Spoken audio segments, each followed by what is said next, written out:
Abanawa, Shabbat Shemayim, transliteration, our Father.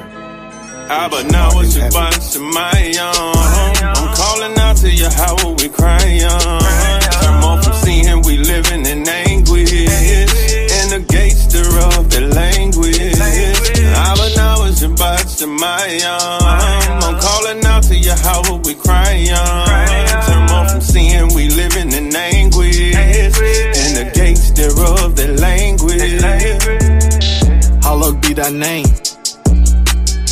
Thy kingdom come, thy will be done on earth, just the same.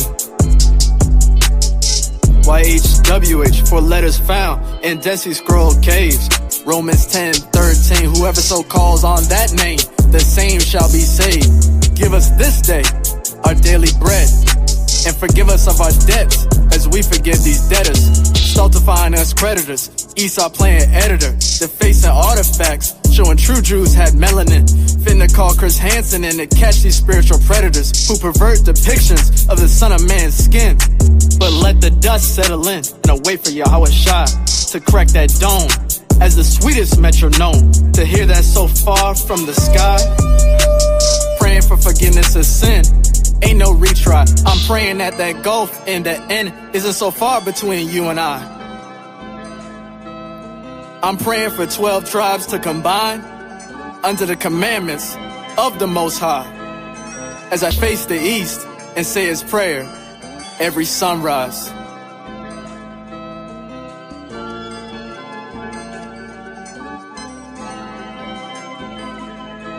Abanawa, Shabbat Shemayim, I'm calling out to Yahweh, we crying. Turn off from seeing we living in anguish, in the gates thereof the language.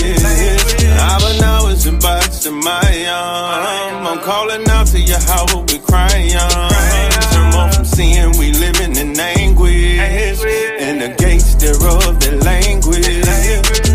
Now it's Shabbat Shemayim. My heart is crying. Israel is dying in sin. I am wondering, when will this horrific rule of Edomites will end? Time's prophecy. Ezekiel waves a cock at me. I rebuke him for hate speech. They want to lock up me, but there ain't no way they stopping me from dropping these bombs of truth. Chosen people worshiping Zeus, calling him Jesus. He's really Caesar. Bullshit. I prophesied to Israel. 2/3 can't hear. They are bowers, trappers, and pimps of the year. Fly guys, Benjamin B on that, I. Selassie, Molly got dreads high. Not from Kwam Yasha'Allah. Birds fly up and try to holler. Arm, leg, arm, con. That spells Allah, the power. What will you do in that final hour when the sky is cracked by that woolly hair black YAHUSHA? Gun in my face, death in my eye. Life or death, live or die. Murdered by my own con. Life or death, live or die. Murdered by my own con. Abanawa, Shabbat Shemayim, I'm calling out to Yahweh, we crying. Turn off from seeing we living in anguish, in the gates thereof the language. Abanawa, Shabbat Shemayim, I'm calling out to Yahweh, we crying. Turn off from seeing we living in anguish, in the gates thereof the language. It's massive killing, boom, boom. There ain't no Thanksgiving. Yahweh willing, you will see why your words can't hurt me. You jive turkey, you've been chilling with a Edomite woman. Ate a piece of a pie, caught syphilis and genital herpes. You hate sisters, you got screwed, little mister. Not trying to dish ya, this should really uplift ya with the ruah. If you knew what I just said, you would want to step to it. You refuse to, you a sucker, like a hooker. You just blew it, lollipop, and I knew it. Tazadaq recordings, this crew is spiritual lyrics. Debtors wanna sue us. But now it's Shabbat Shemayim, our Father which art in heaven.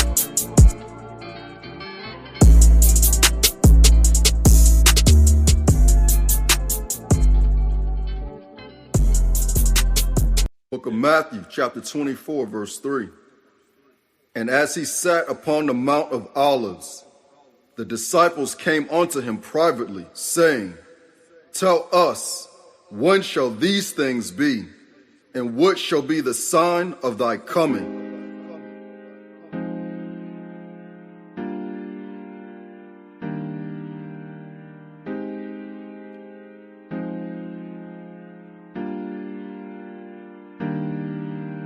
Employed by Yahweh, I've been on my get job. Your hard hat. Ezekiel prophesied Just got hired by the Most High. Get your hard hat and your sword. Let's go. Evacuating. Russia steady bombing. We getting closer and closer. Signs of thy coming. Employed by Yahweh, I've been on my job. Ezekiel prophesied about God, give me God. Ukraine evacuating. Russia steady bombing. We getting closer and closer. Signs of thy coming. In the midst of a biblical town referred to as Bethlehem, Mary had a little lamb. Ignorant people shall call his name Jesus, for he shall save his people. Joseph, take the son which Mary did conceive, and flee into the gates of Egypt, until the wicked King Herod is deceased, and no longer Caesar. The Pharaoh initiates a vicious death decree. Then was fulfilled that which was spoken by the prophet Jeremiah. In Ramah, lamentations and weeping as loud as thunder. Rachel weeping for her children and would not be comforted because they were not. Out here in 2022, carrying the burden of murdering the children of Yahuwah with gunshots, selling their souls to Baal and crystal meth and other trap spots. Make your move, my dude, because the game don't stop. Degenerated from apostles to Crips and Bloods to Vato Locos to Vex blocks, slinging rocks, and many will not stop until death knocks on their door in the uniforms of brutality of police officers that employ wicked man-made laws who have come to throw the souls of another young black or Latino boy into the judicial system of Lucifer. His mother asked the beast, why you so abusive? The pigs lose it. Next day, New York Post front page exclusive. They render us expendable men and women. Society considers us used to it, and we've gotten too used to it. Orgy spreading more disease. I foresee more war before me. Spiritual wickedness to lower me. The economy is stunning. The signs of thy coming. The signs of thy coming. Second coming of YAHUSHA. Revelations 19:11. You better repent before that sky crack and that woolly hat black man returns.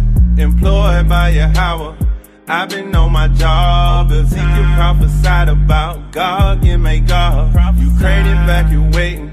Russia steady bombing. We getting closer and closer. Signs of thy coming. Employed by Yahweh, I've been on my job. Ezekiel prophesied about God, give me God. Ukraine evacuating. Russia steady bombing. We getting closer and closer.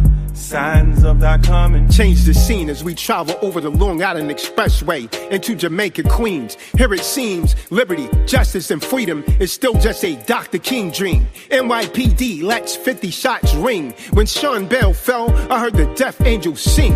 The police are dirty, the government is filthy. I was startled when the verdict was not guilty. 3 detectives go free. Your souls from the death hole of religion of Christianity, where they worship Caesar as the Almighty. It's idolatry to worship the same man that taught you to eat chitterlings and ham. A mistaken identity. Tell them I am that I am. His name is pronounced from the Credence Dictionary in the 4-letter tetragrammaton. YHWH, not Yahweh. Employed by Yahweh, I've been on my job. Ezekiel prophesied about God, give me God. Ukraine evacuating. Russia steady bombing. We getting closer and closer. Signs of thy coming. Employed by Yahweh, I've been on my job. Ezekiel prophesied about God, give me God. Ukraine evacuating. Russia steady bombing. We getting closer and closer.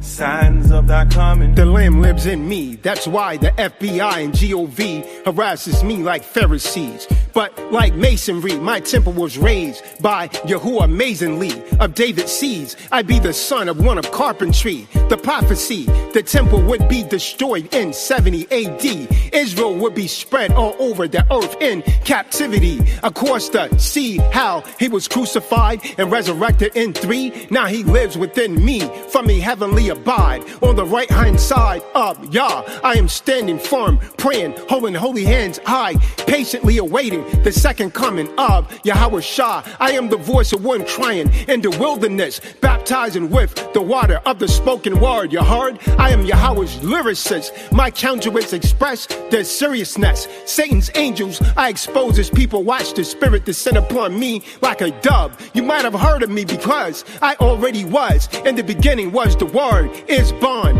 and bond is life, which is the light of men, which shineth in the dark, and the darkness comprehended it not. For them to understand the parable, everywhere I go, I tell Pharaoh, thus saith Yahuwah, let my people go into a city, say to such a man, the master said, his time to return shall be soon at hand. Watch, pray for the return of the Son of Man. Orgies spreading more disease, I foresee more war before me. Spiritual wickedness attempting to lower me. The economy is stunning. The signs of that coming.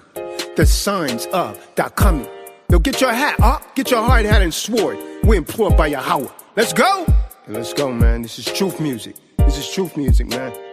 Stop pretending. If you pump faking, Employed by Yahweh, I've been on my job. Ezekiel prophesied about God, you may God. Ukraine evacuating, Russia steady bombing. We getting closer and closer, signs of that coming. Employed by Yahweh, I've been on my job. Ezekiel prophesied about God, you may God. Ukraine evacuating, Russia steady bombing. We getting closer and closer, signs of that coming.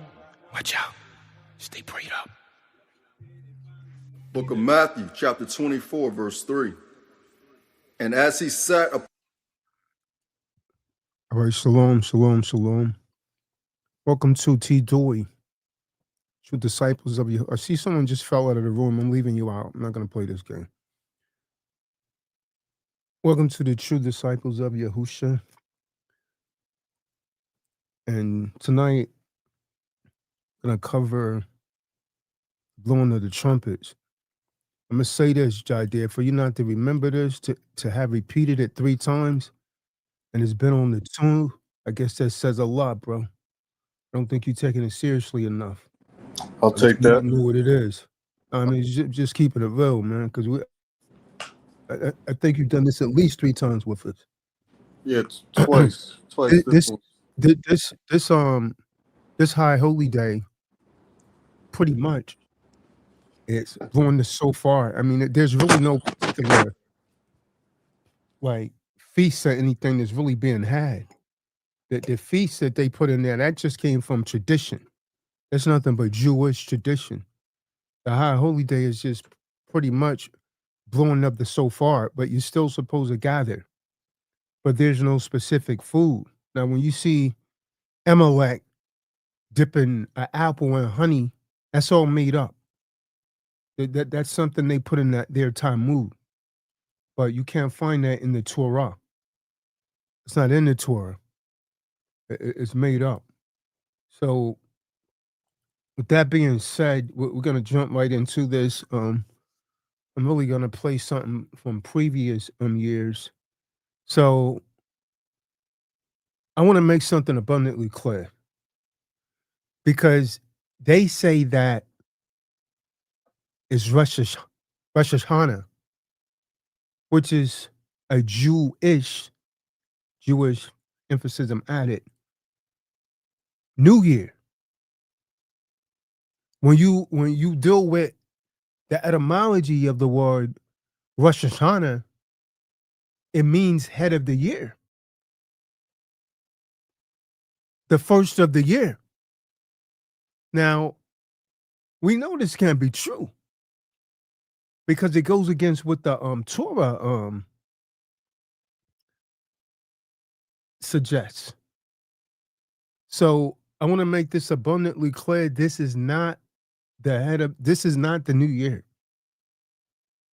That all comes from tradition. Now, the blowing of the trumpets,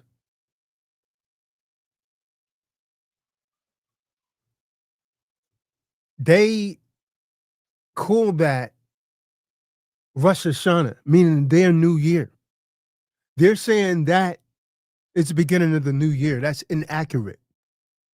So what the blowing of the trumpets really represent is the beginning of the high holy days for this particular year, if you will. So it's not, we don't celebrate Rosh Hashanah. The true believers don't celebrate that. But we do celebrate that memorial blowing of the trumpets.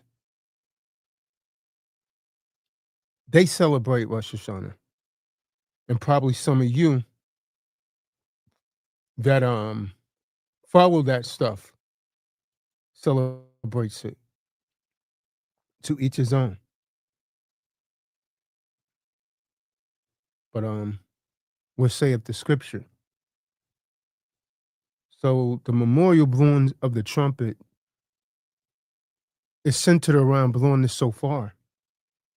And I will believe that everyone probably has a shofar in hand right now. It is my prayer. Because from last year to this year, I know the brothers got a shofar. They done been to the movies. They done travel. They gotta have it. I know they do. I know they do, Kadar. They got to, man. They travel. They visit family. They eat pizza.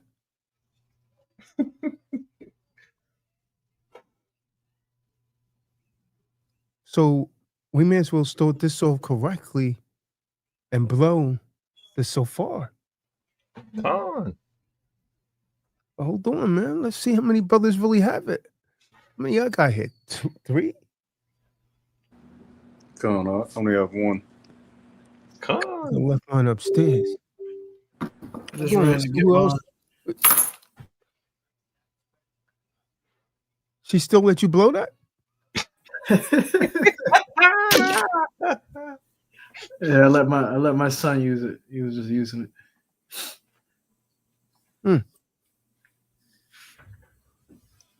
It's interesting, man.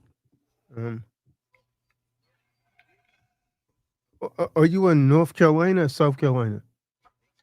No, I'm home, South Carolina. Thought so. I don't know if you want to introduce her to this kind of stuff. I told her it's around this time is like high holy day season, really, when it starts getting to geared up. When they come back to back to back.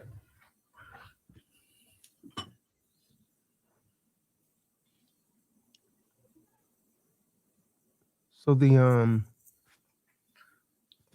it's the brothers that have the shofars. Imagine you should just count to 3 and blow the shofar. Come on. 1, 2.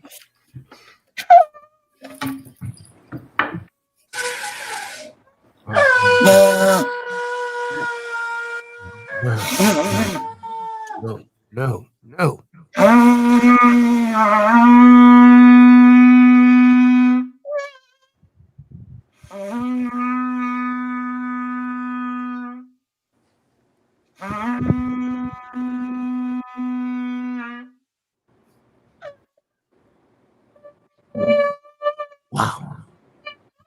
Wow.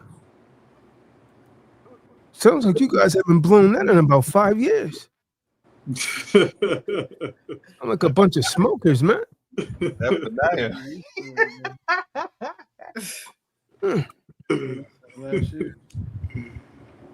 Wow.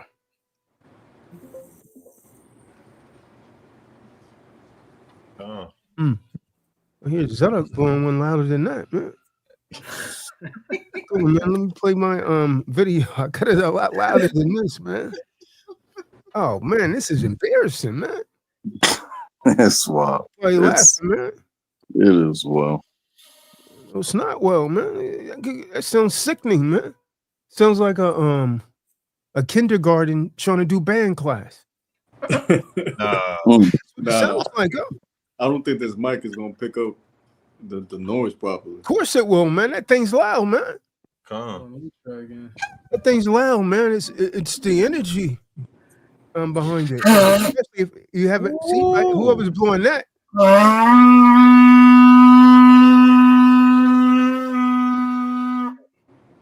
Benaya. Sound like a sick cow, huh?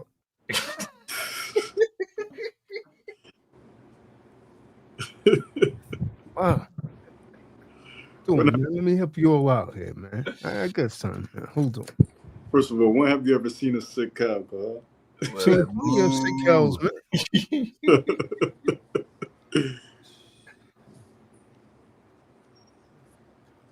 Where's Jeremiah Beef when you need him?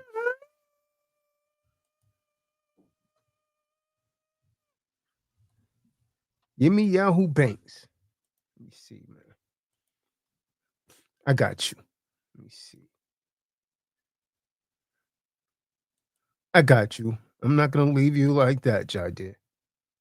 I feel the love. Hold on. Let me share my screen here, man.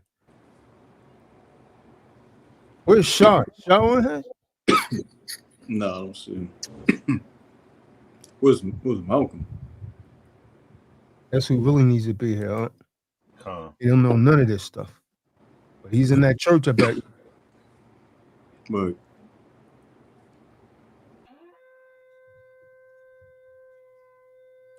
can you guys hear that? it's very low. You said it's very low? Yeah.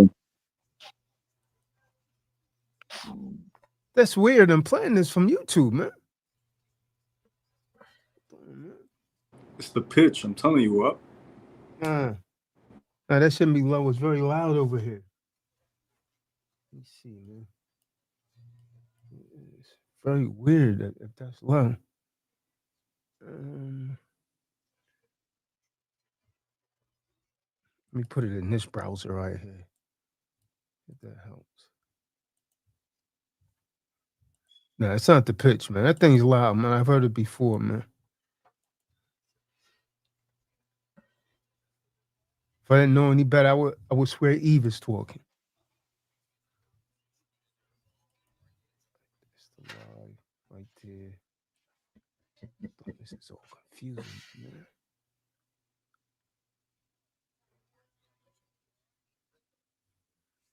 All right, tell me if this is louder.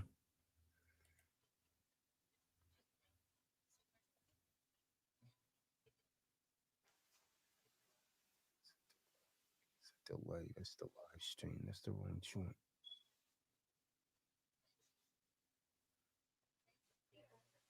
That's the wrong joint.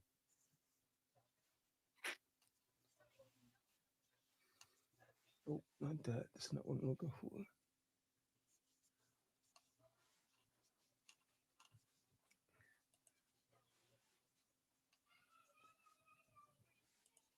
Okay. It's weird. Videos right here. Here we go. Where is it?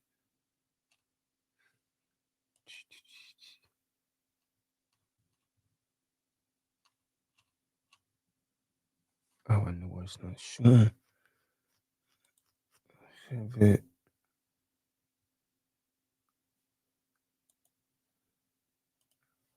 Privatize.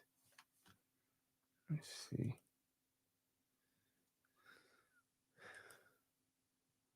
Well, Kahan Tazadaq is doing this. Anyone have anything? It's unlisted. Public size it. Boom. I'll bring out the precept. It's the book of Leviticus, chapter 23, verse 23. And Adonai spoke unto Moses, saying, Speak unto the children of Israel, saying, In the 7th month, in the 1st day of the month, shall ye have a Shabbat, a memorial, a blowing of trumpets, a holy convocation. Ye shall do no servile work therein, but ye shall offer an offering made by fire unto the Adonai. All right, so tell me if this one's louder, man. If you can hear this. Oh, that's still being shared. Is that possible? Too many things going on here.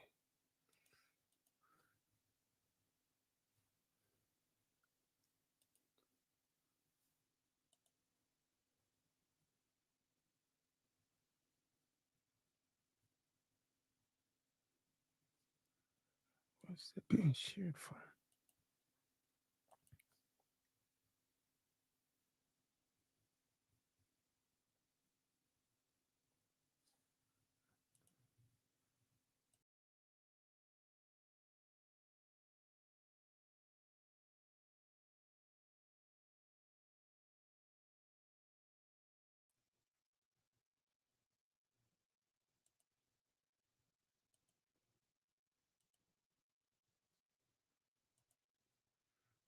All right, tell me if this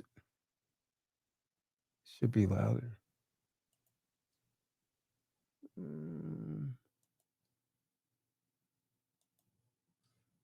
About this. 5x5, huh? Yeah, that's louder.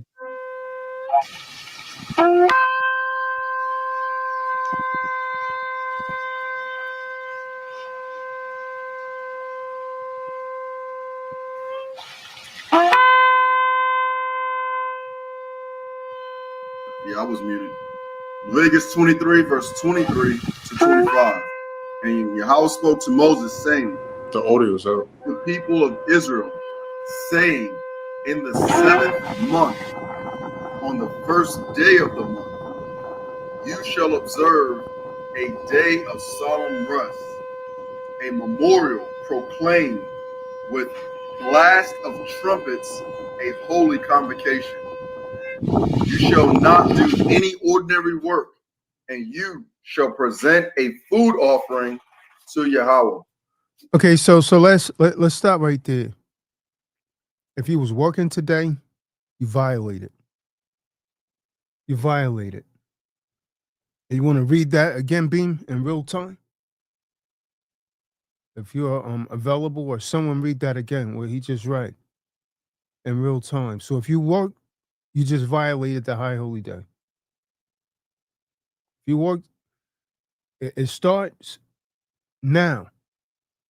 So if you work, the day begins at sunset. If you work, that means anytime from right now until tomorrow at sunset, then you violate it. If you work this Sunday from sunset to Monday at sunset, you was good. But if you work right now until tomorrow at sunset, you just violated the high holy day.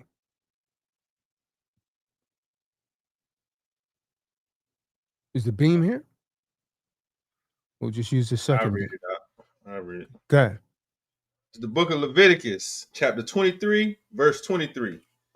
And Yahuwah spake unto Moses, saying, speak unto the children of Israel, saying, in the 7th month, in the first day of the month, shall Okay, so hold on. Let's get something straight. And what month? in the 7th month. And what month? In the 7th month. Okay, so why are they calling that Rosh Hashanah? If someone look up Rosh Hashanah in the Hebrew, you will see that is the beginning of the year. It's already contrary to what the Torah is saying. The Torah is calling this the 7th month. They call it the beginning of the year. Now, how is the 7th month the beginning of the year? Strike one. Now, we could go to the book of Exodus, Shemot, and it'll tell us this is the beginning of months. Everybody know that precept? You should know it to prove this foolishness wrong. That's Exodus. This month shall be the beginning of months for you. The beginning of the year is with the Passover, bro. Not 7 months later. So that's strike one against this stuff. Someone pull that precept real quick. I got it. It's the book of Shemot, Exodus chapter 12, verse 2. This month shall be unto you the beginning of months. It shall be the first month of the year to you. Read that.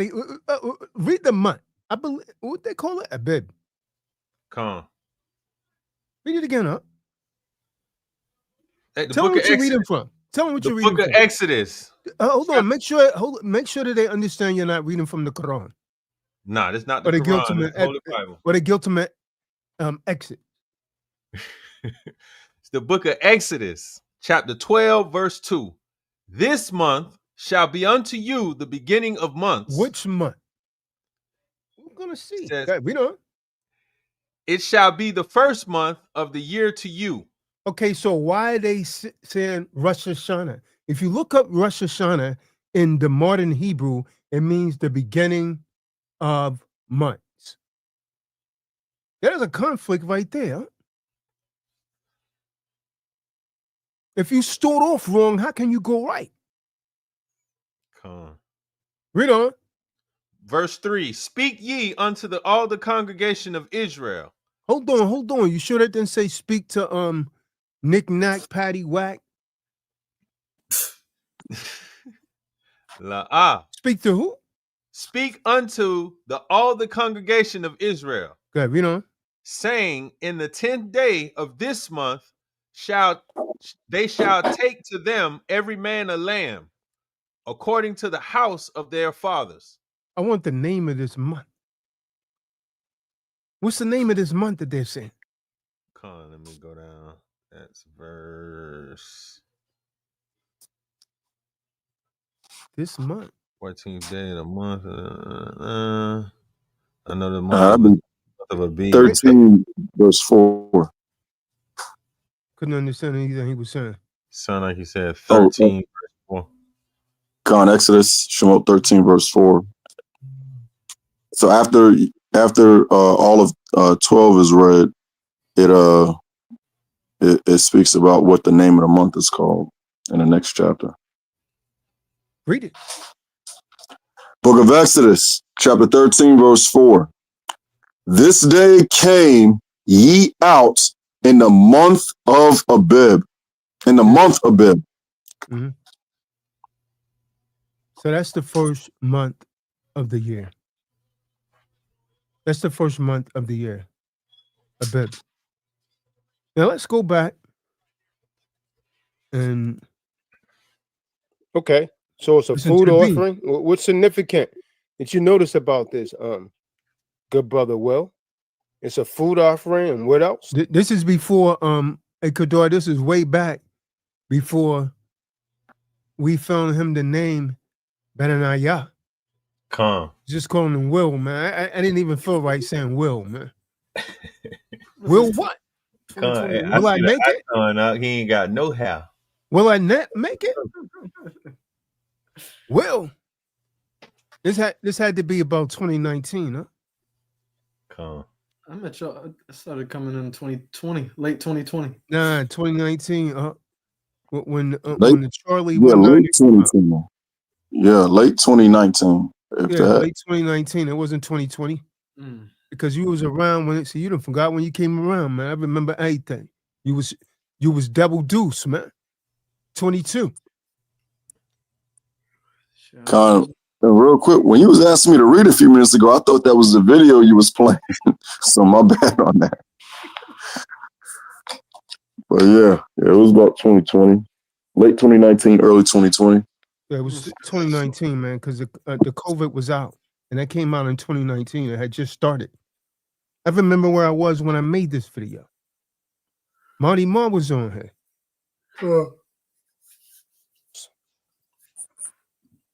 This is like 5, almost 6 years ago, man. So lucky, it's no work, and as well as I mean, based on what he read, based on what YAHUSHA Beam Me Up just read. You do no verse 25. You do no servile work, and you will bring an offering made by fire to Yahweh. Mm-hmm. So as you come in the room again, go ahead and give a thumbs up. To all of you to just come in the room, go ahead and give a thumbs up. All right. I noticed it's on the 7th month, so once again, the Most High is doing everything. And did you hear what we just said? Did you hear what we just said, Will? What does the word Rosh Hashanah mean? So to look that up. Yeah, I just said it. I just said it. So So that means the, apparently the, you the was first. distracted with something. Rosh Hashanah, when you look it up, Rosh Hashanah is a Hebrew phrase that means the head of the year. So I was bringing that up to show that the people that refer to themselves as Jewish are off, because the Most High is telling you right here in his law that this month is the 7th month of the year, not the head of the year. The word Rosh Hashanah literally means head of the year. Is there anyone that doesn't get that? Is there anyone that can't see that? I'm live asking this. A yay or a nay would be Oh, fun. yes. Yep. Clear. Meaning the first month. So that cuts them, man. That cuts them. And Exodus 12 verse 1 cuts them again. Yashabim, you done on that? God, that was it. Yeah, Will. So now you could get numbers 29, 1 through 6. Come on. I'm gonna step away for 1 second, Yashabim. You can break that down for me. Hey, this is when all those people still was around. The water, all of them was around right here. Yeah. A guy from North Carolina called himself YAHUSHA. Yeah, he still be hitting me up, huh? He still hit me up in the private. Then Vaughn. Yep. Vaughn, the guy. Oh, you're talking about Vol. Warner. Yeah.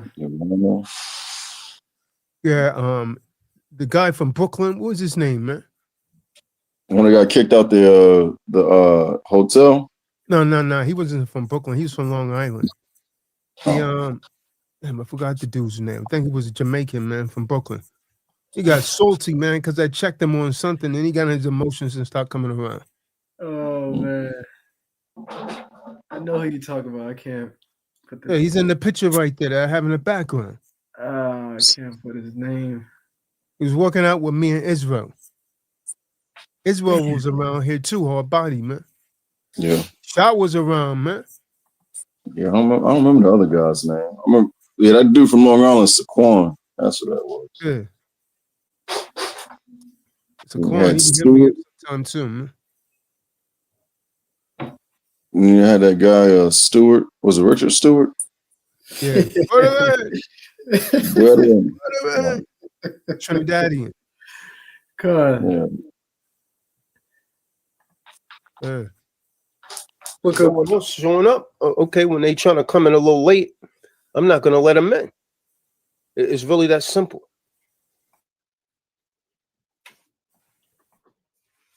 Book of Numbers, chapter 29, verse 1 through 6. And in the 7th moon, on the first day of the moon, you have a set apart gathering. You do no servile work. It is the day of blowing the trumpets for you. Verse 2. And you shall prepare a burnt offering as a sweet fragrance to Yahweh. 1 young bull, 1 ram, 7 lambs a year old, perfect ones. And their grain offering, fine flour mixed with oil, 3/10 of an ephah for the bull, 2/10 for the ram, and 1/10 for each of the 7 lambs. Verse 5. Hold on a second. All right, so right now, based on what Will just read, we went over again that it is the first day of the 7th month. It is another holy convocation. And everything else that he's reading thereafter is giving an example of what of what those burnt offerings are. Now, this is for them that that was there at that time, but this is the best, basically the best of the best of what a lot of farmers and folks that had land had to offer. And to provide clarity, go ahead and start back from verse 2, Will. Come on. Book of Numbers, chapter 29, verse 2. And you shall prepare a burnt offering as a sweet fragrance to Yahweh. One young. So, I mean, obviously we don't do this anymore because the law of animal sacrifice was done away with. This is why this is no longer done. HaMashiach became the ultimate human sacrifice. So this is why this is not done anymore. Bull, one ram, 7 lambs a year old, perfect ones. Is everyone clear on that? Come. Come. Yep. Come. Con, hold on a second. All right, so a bull, we all know, is a male. All right, and in other translations, it reads that the ram, one ram, and the 7 male lambs are all a year, is usually a year old or younger and without blemish. Go ahead and finish that up. Come. And their grain offering, fine flour mixed with oil, 3/10 of an ephah for the bull, 2/10 for the ram. Verse 4. And 1/10 for each of the 7 lambs, and 1 male goat as a sin offering to make atonement for you. Verse 6. Besides the burnt offering with its grain offering for the new moon, the continual burnt offering with its grain offering, and their drink offerings, according to the right ruling, as a sweet fragrance, an offering made by fire to Yahweh. All right, go ahead and get that Psalms chapter 81. But as Will just read, it gave us for a second time, not only in Leviticus chapter 23, but also in Sounds weird calling him Will, man. Sounds weird. Numbers 29. That is the first day of the 7th month. And like Tazadaq just brought out, Rosh Hashanah means the head of the month. It's the first month. So we're here to dispel all those lies, folklore, and basically you can call it fairy tale, because it's not true. All these traditions of men that's been brought up and put on the forefront is here to set us in confusion and get us to go against the law, statutes, and commandments of the Most High. So we're just going ahead and correcting all that. You got that Psalms 81, Will? Come. Book of Psalms, Tehillim, chapter 81, verse 3 through 4. Blow the ram's horn at the time of the new moon, at the full moon on our festival day. For this is a Torah for Yasharah, and a right ruling of the supreme Elohim of Jacob, Yaakov. So it's the blowing of the trumpet at the new moon. And based on the other precepts that we read, we know it's the first day of the 7th month. Festival day, that's just a feast day. All right. And the Torah means instruction. All right. So it's a statute for Israel, a rule throughout the generations for all of us that are out of the loins of Yaakov or Jacob. I'm gonna go ahead and get that Ezra, and you go ahead and hit up that Nehemiah ready. So you got the book of Ezra, chapter 3, verse 1 through 6. When the 7th month came, and the children of Israel were in the towns, the people gathered as one man to Jerusalem. So right there, it shows that we're all basically, as it is written in what the so-called New Testament, on one accord. We're doing this thing together. All right. Verse 2. Then arose Yeshua, son of Yazadaq, with his fellow priests, and Zerubbabel, the son of Shealtiel, and with his kinsmen, and they built the altar of Yahweh of Israel to burn offerings on it, as it is written in the law of Moses, the man of Yahweh. They set the altar in its place, for fear was on them because of the peoples of the land, and they offered burnt offerings unto Yahweh, burnt offerings morning and evening. Verse 4. And they kept the feast of the booths or tents, as it is written, and offered a daily burnt offering by number according to the rule, as each day required. And after that, the regular burnt offerings, the offerings at the new moon, and at all the appointed feasts of Yahweh. Con. And there's a lot of people that really should be on this call. Because I know, and I'm talking about people in Tita, I know they don't know how to keep these high holy days, man. And so an important call like this, they don't even show the hell up. Like Marty, where is he? Marty, you be here, you be ready to curse people out, man. But this is the stuff that you need to really know. And I know you don't know this stuff, man. But this right here is important, man. Because the Most High, you got to keep these days, man. Yeah, he's celebrating reindeers fly in the sky. Here comes Peter Cottontail. Oh, this damn madness.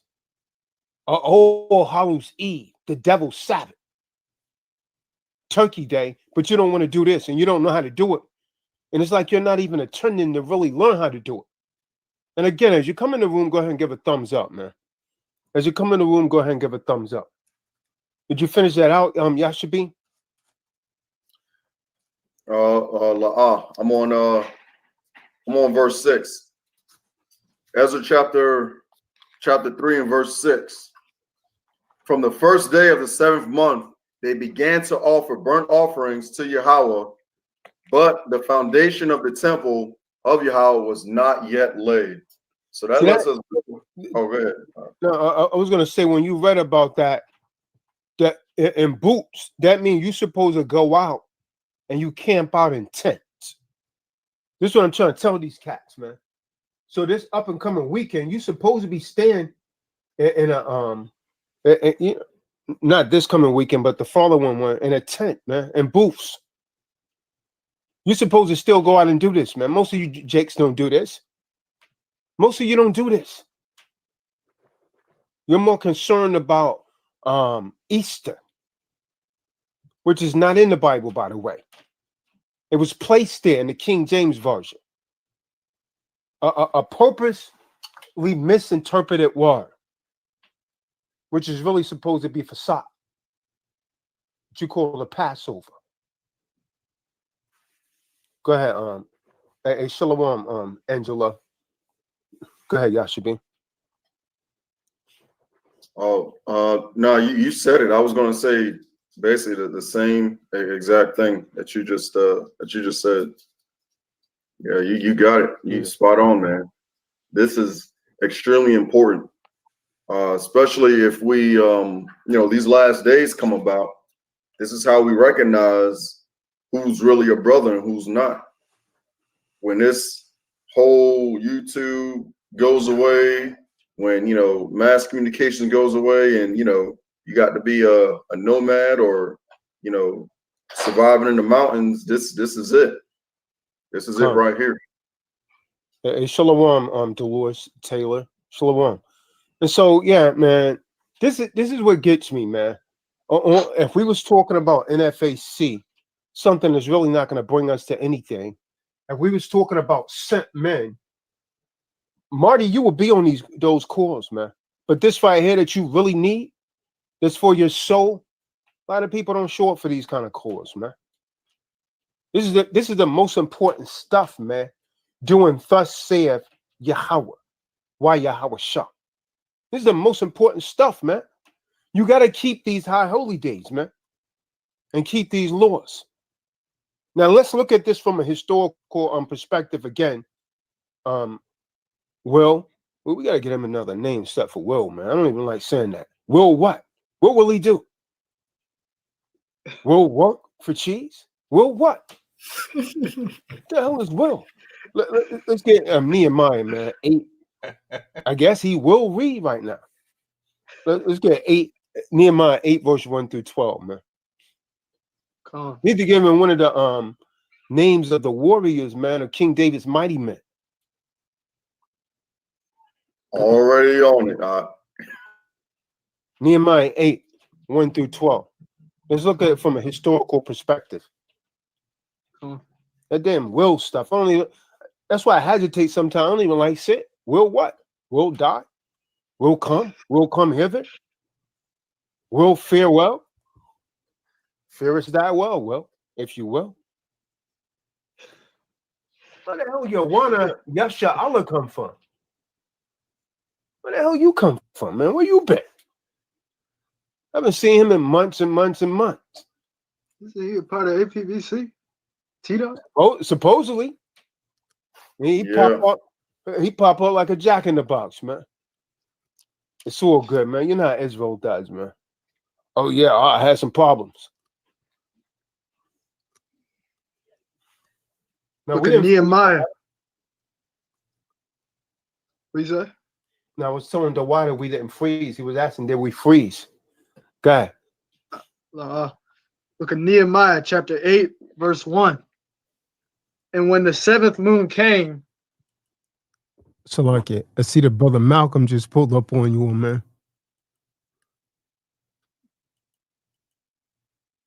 He's still styling and profiling on a high holy day, huh? He wasn't even here for the blowing, man. If he did, he didn't say anything. The way he just came in and said Shalom, that means he just joined. Outlaw for YAHUSHA. Come.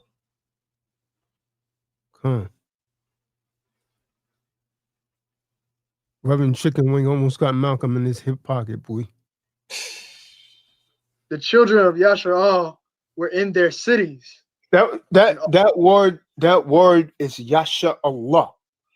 These Edomites and some of these jakes pronounce it Yasha'ah, but the word is Yasha Allah. You see how the Muslims say Allah? That's where they got that from. That word is Yasha Allah, not Yasha'ah. That's what them Southern people usually say, man. They take the Ibrit. Well, I guess you could say it if you're from the dirty South, because that dirty South is in your mouth. And, you know, they're going to pronounce it a little differently. But the word is Yasha Allah. The children of the Most High. Yeah, that's how this book is got it. Come on. Let me read that again. Book of Nehemiah, chapter 8, verse 1. And when the 7th moon came, the children of Yashar'al were in their cities, and all the people gathered together as one man in the open space that was in front of the water gate. Mm-hmm. And they spoke to Azariah, the scribe, to bring the book of the Torah of Mashah, which Yahweh had commanded Yashar'al. Mm-hmm. Verse 2. And Azariah, the priest, brought the Torah before the assembly of both men and women, and all who could hear with understanding, on the first day of the 7th moon. Verse 3. And he read from it in the open space in front of the water gate from morning until midday, before the men and women and those who could understand. And the ears of all the people listened to the book of the Torah. And Azariah the scribe stood on a platform of wood which they had made for the purpose.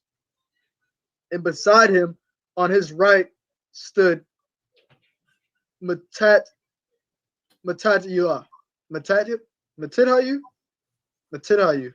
come, and Shema. So what verse are you on? Verse 4. All right. Okay. Verse 4. And Shema And Hey, is Ricky Davis sleeping right there? Is he asleep? Nah, it looked like his eyes was open, like he watching TV or so. Look at his position, Yeah. man. If that's the case, then the camera's under his chin, huh? Because look at that angle. Yeah. I think he has like his cameras in a separate place in his monitor. He must. I think and he's on like a Anaya, desktop.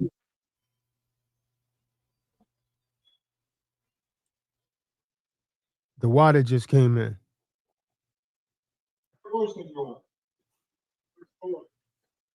and Aruya, and Kala. Hey, remember? Hey, who should be remember? The water's wife trying to say he was in a cult. Why is it that every Eve that when the brothers start getting strong, she sort of telling him he's in a cult? Cause Yeah, she dirty. Yeah. So She they're doing saying something in the a background. cult. Mhm. Yeah. And he's bigger than Kadar, man. Yep. Yeah, he was at least 240, 260. Easy. The water was a big thing. Yeah. And he was solid. Yeah, he was solid, man. Yeah, he was flabby, dude. Lakia and Makhasia, and on his left stood Padiah. See, Eric White's in the background, man. Think Eric White's keeping any of this? Being off to himself, an individual like? Or is he a Christian again now? He just show his face, man, and slide off until this judgment hit him. Most High be jacking these people up again, man. They don't even know what happened with them.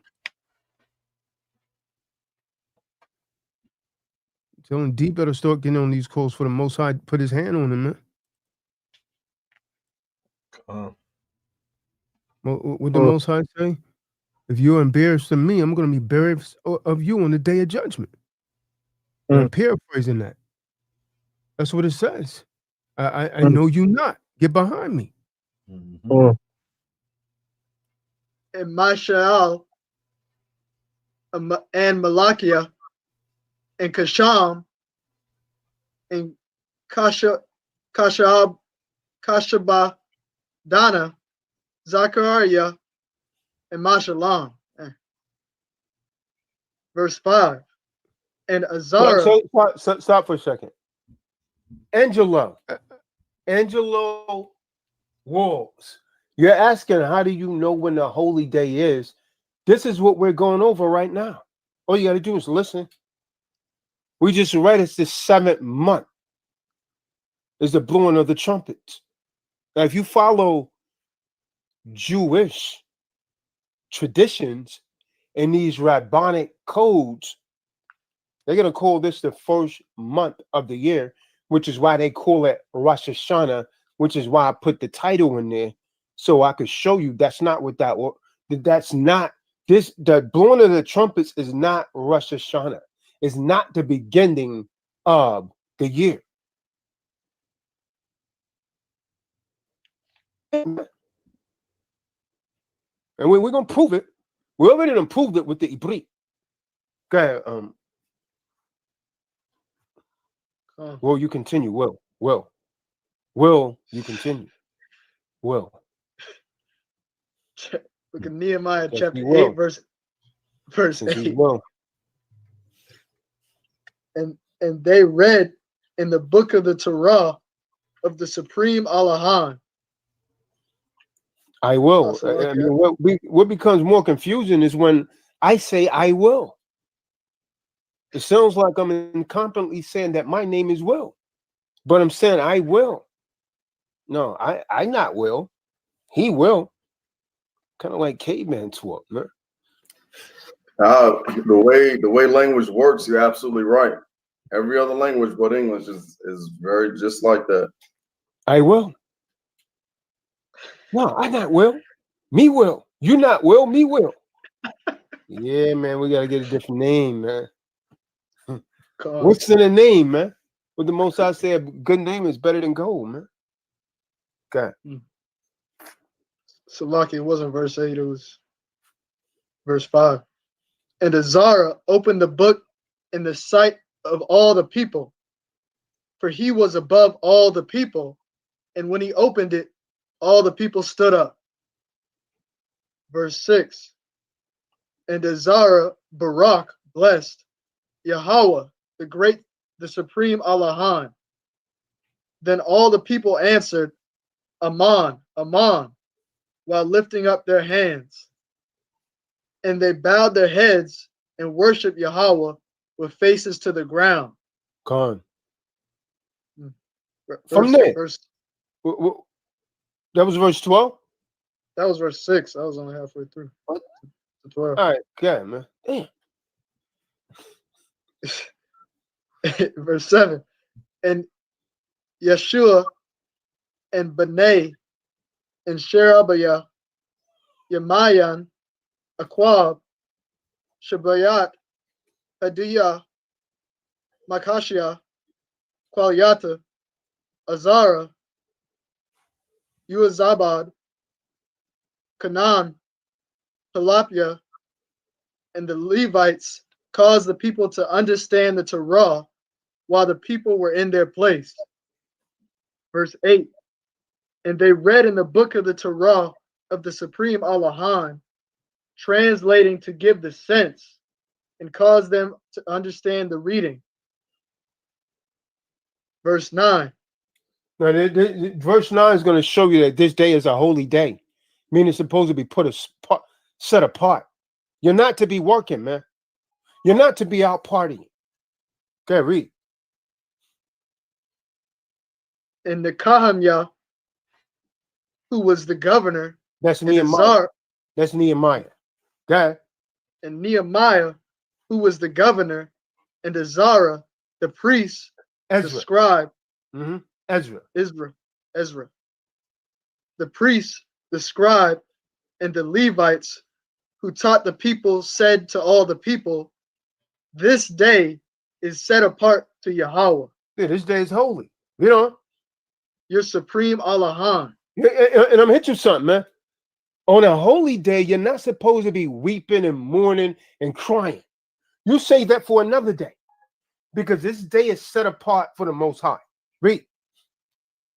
Do not mourn or weep, for all the people wept when they heard the words of the Torah. Verse 10. Then he said to them, go eat the fat, drink the sweet, and send portions to those for whom none is prepared. For this day is set apart to our Yahweh. Do not be sad, for the joy of Yahweh is your strength. Come. Verse 11.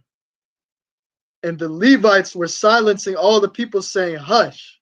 Yeah, he was calming the people down. Levites, the priests were. Be quiet. You know? Come on, hush. He said, why are you crying, man? This is a holy day for the Most High, and you out here crying because you've been sinning. Don't be grieved. You know? For the day is set apart.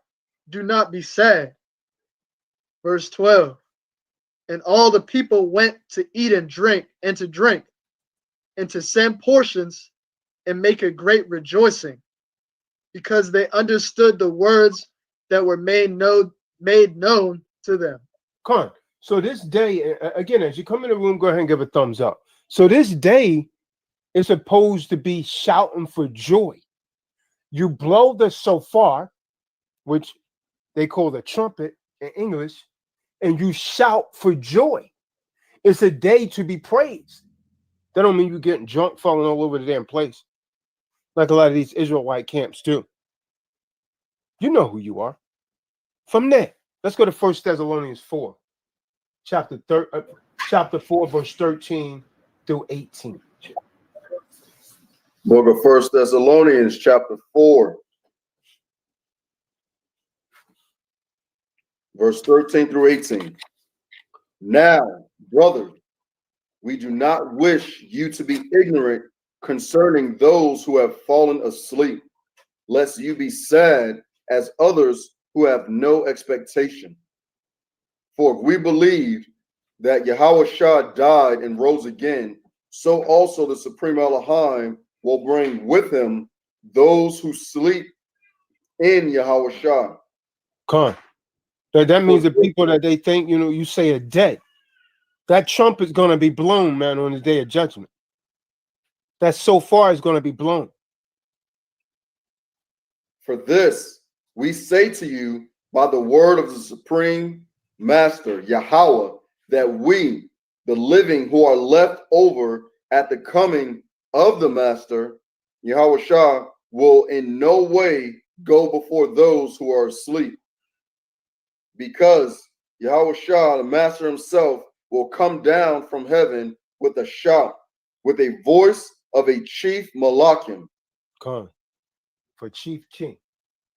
And with the trumpet of the Supreme Elohim, and the dead in the anointed one, YAHUSHA, will rise first. See that? See that? They're going to come up. The dead is going to rise, man. So where there is a resurrection. And what's going to be blown? The blowing of the trumpets. The Mexicans talking about some type of damn Cinco de Mayo. There ain't no damn Day of the Dead. The blowing of the trumpet is the Day of the Dead. Cinco de Mayo is nothing but a damn day that you go out and get drunk and fall all over the damn place. That crazy. That's not the Day of the Dead. According to what Yashabim just read, Hamashiach's going to return and the dead is going to come back with the blowing of the trumpets. They're going to be blowing the shofar. Come. Verse 17. Then we, the living who are left over or that are alive and remain, will be caught away together with them in the clouds to meet the Master.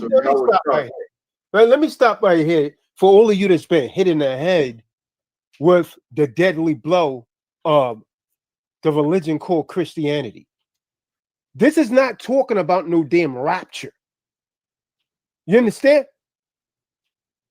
You're not going to be taken up in some damn cloud. You're going to be walking and you just go up in the cloud like these damn movies that Esau have been showing you on television.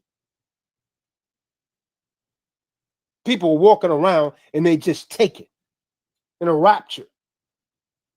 That's not what this is saying. Read. We'll meet the Master, YAHUSHA, in the air, so we will always be with the Master, YAHUSHA. Verse 18. So then, encourage one another with these words. Come on. Now let's examine some things here. Let's examine some things here. I got some questions. And will he answer it? Now, the date Rosh Hashanah literally means, well, the head of the year. Don't believe me? Go and check it out for yourself. Now, if Jewish people, emphasis added there, says that Rosh Hashanah is the head of the year. J-Babe said he was on the other link. What other link? There is no other link. Anyone know of an other link? Talking about J-Baby sent some weird joints, man. No, there is. It's the one I saw. It's just the one of blowing the trumpet. This is blowing the trumpet. No. A StreamYard link? This is blowing the trumpet right here. Huh? No, there was one I saw earlier. This is the live stream of blowing the trumpet. No, I know that. Come on. You just say there's one of blowing the trumpet. That's what this. Yeah. Of what you played earlier, of just like the blowing of the trumpet, but it was only that video. It wasn't our live stream. I saw it earlier. It's not there now though. I don't know what he's talking about now. But I had clicked it because my audio kept going out, and that's what I saw. I don't know, man. I'm not sure what they're talking about. I just created this live stream at about 7:30. So There was no links that came out until then. And the links that I put out there was like the StreamYard and this live stream. Yeah, I'm only telling you what I saw. Then where is it? It's not there no more, so I'm telling you, man. It was never there.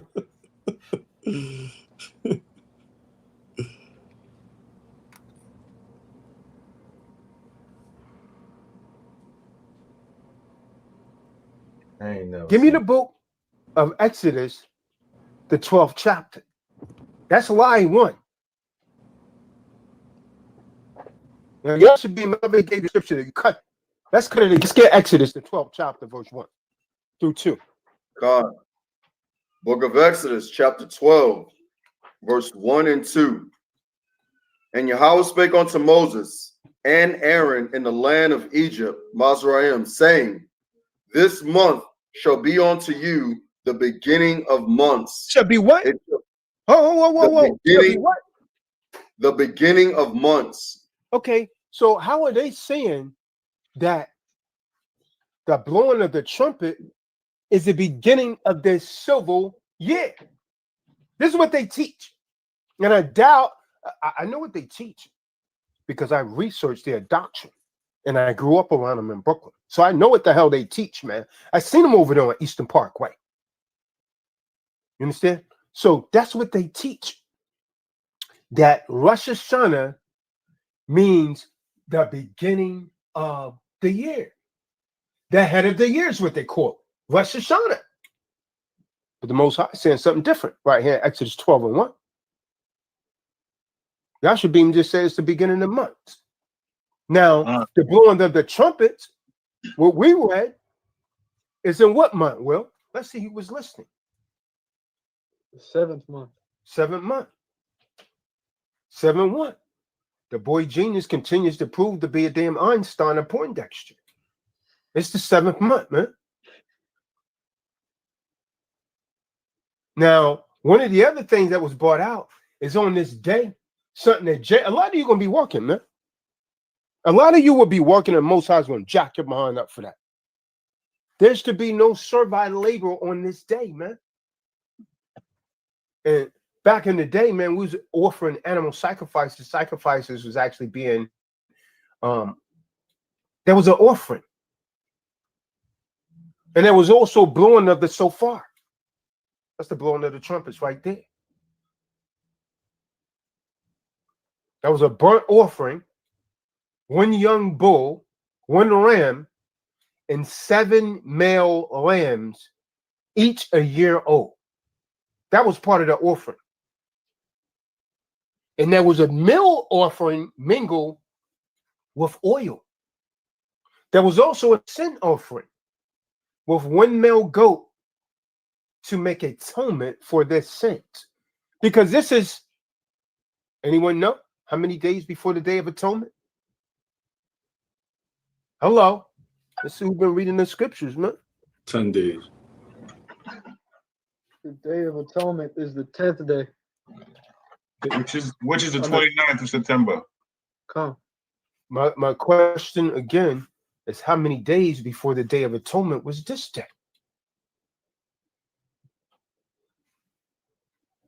See, you do understand you got to fast on the Day of Atonement, Will. That's not optional. You're supposed to fast, afflict your soul, and atone for any sins that you may have committed that year, and your household may have committed. Now, when you deal with Judaism, which we Israelites don't follow, and when you deal with these rabbinic names, they refer to the blowing of the trumpet by 5 different titles. One is Zikron Chura, which literally means the memorial of triumph or the shout for joy. This is why the priest was telling them don't mourn. Let's get that. Leviticus 23 and 24. That phrase is found in Leviticus 23 and 24 in the law. And the literal meaning is the remembrance of blowing. Book of Leviticus, chapter 23, verse 24. Speak to the children of Yasher Allah, saying, in the 7th moon, on the first day of the moon, you have a rest, a remembrance of blowing of trumpets. See that? Mm-hmm. A set apart gathering. From there, let's go to Job 38 and 7. The phrase shouting is found in the book of Job 38 verse 7, where all of the sons of Elohim shout for joy.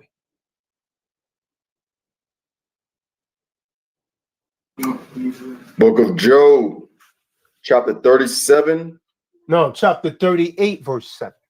38. Job 38, verse 7. Book of Job, chapter 38, verse 7. When the morning stars sang together, and all the sons of Yahweh shouted for joy. Come, see that? So we're supposed to be shouting for joy.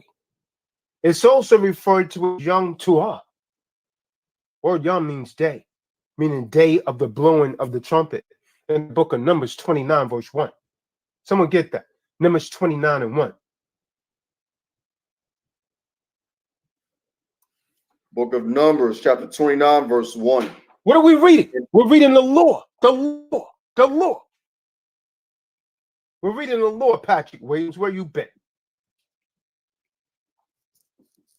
And in the 7th month, on the first day of the month, ye shall have an holy convocation. Okay, well, we got a problem, man. It keeps cutting Rosh Hashanah. They keep saying that Rosh Hashanah literally means, hey, man, the head of the year. It can't be right, man. Read. Ye shall do no servile work. It is a day of blowing the trumpets unto you.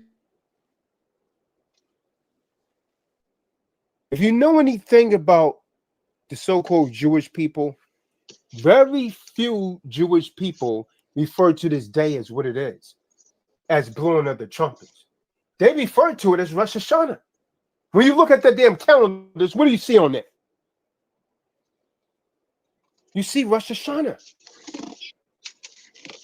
Stop me where I'm lying at, Will. Go look at your grandma's calendar right now, Will. And you'll see Rosh Hashanah on the 19th. I can't make this up, any of you. And they say that is the head of the year. The Torah cuts that, man. We just cut it again. We just cut it again, man. Numbers 29 and 1. So Jewish people call the feast of the trumpets Rosh Hashanah. Why? Or they call it the head of the year. I'm gonna tell you why, man. I know you guys are listening, man. Yeah, I know you're listening. We see you. Again, go ahead and give it up, man. That's why they call it that, because they believe, not us Israelites, they believe that the Most High is in the earth on this day, on the trumpet. And so, according to this feast, has become known as the beginning of the Jewish civil year. That's not scripture, man. Show me that in the Torah. See how things are made up? That's not scriptural. That comes from their rabbis. They may have it in their Talmud.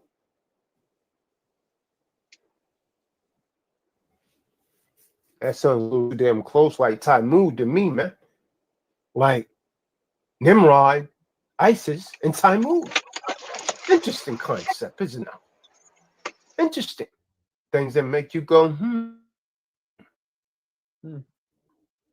So, therefore, this feast is known, according to them, as the beginning of the Jewish civil year. That's not scriptural, man. It clearly told us, YAHUSHA, in the book of Exodus 12:1, the first month is the month that the Passover is taking place. That's the first year, not the blowing of the trumpets. This is the 7th month. So why does Jewish New Year begin 7 months later? Man, I'm gonna tell you why. Because people who follow the religion of Judaism, Jewish people follow Judaism, which is a religion. Israelites follow a way of life. The ones that got this right, the Lord's statutes and commandments. People who follow Judaism has 2 calendars. See, that's what most of y'all don't know. They have 2 calendars. They have a religious calendar, and they have a civil New Year. But I'm hit you something, man. That's not scriptural, man. The Most High Yahweh only gave Israel 1 calendar. And that is expressly stated in the book of Exodus, the 12th chapter, verse 2. Get that, YAHUSHA. Oh, we're going to ruffle some feathers today. The book of Exodus, chapter 12, verse 2. This month shall be unto you the beginning of months. It shall be the first month of the year to you. So the first month of the year to the Israelites is the month of Nisan, right? Which always fall in either February or March. You understand? It always falls in February or March. Let's get the book of Ezekiel 40, verse 1.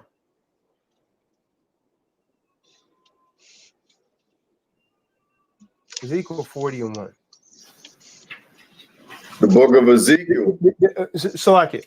This is what Jewish people use to justify calling the blowing of the trumpets the first month of the year. You do error not knowing the scriptures, nor the power of the Most High. Go ahead, read. Book of Ezekiel, chapter 40, verse 1. In the 25th year of our captivity, in the beginning of the year, in the 10th day. Hold on. What is Lady Frederick saying? Keep blacking out. Am I blacking out? She said it was probably about 5 minutes ago. She said it keeps blacking out as I'm speaking. Yeah, that was around that time when she sent it. It's about 5 or 6 minutes ago. I wasn't aware. The connection was moving really slow, but it would end up catching up. Hope they're not missing any of this, man. But go ahead, brother. Khan, in the 25th year of our captivity, in the beginning of the year, in the 10th day of the month, in the 14th year after the city was smitten, in the selfsame day, the hand of Yahweh was upon me and brought me thither. Yeah, we just wanted that verse 1. Khan, that was verse 1. Yeah, that has nothing to do with what is stated in the book of Exodus. Nothing whatsoever. See, the Most High, we read in Exodus 12:1 and 2 that the Most High spoke to Moshe and Aaron in the land of Egypt. And he said, you are to begin your calendar with this month. It will be the first month of the year to you. Okay, Exodus 12, 1 and 2. Right there in Exodus 12 chapter, man. And that's the month that the Passover falls in. The Hebrew word is Fasah. So the details of this festival has a lot of spiritual meaning, man. The Passover, man. It's prophetically to the point that points to Hamashiach YAHUSHA. Now, if you just bear with me for a minute, right? You might just learn something. Because the Passover is really a monumentous event. And it's also a high time for all of you to referring to yourselves as Christians, all of you to keeping these high holy days. It's high time for you as well to adopt these festivities into your life. Because if there is any event that so precisely points to the Savior, it is definitely the Passover. Now, first of all, the Passover is a spring festival. You understand? It usually falls in the spring. Not usually, always falls in the spring. And it only slightly shifts from year to year. There's not a big change in it. Most High said we're to begin your calendar with this month. It would be the first month of the year for you. This month is referring to the month of Aviv in the Hebrew, Aviv. See, the basic meaning of the word Aviv is the stage in the growth of grain when the seeds have literally reached full size and are filling themselves with starch, but have not dried yet. And so when we look at the scriptures during the plague of hell, the barley was said to be Aviv, while the flax was Gal'al in the pie, abundant. And so, by the way, the city, Tel Aviv, literally means spring mound.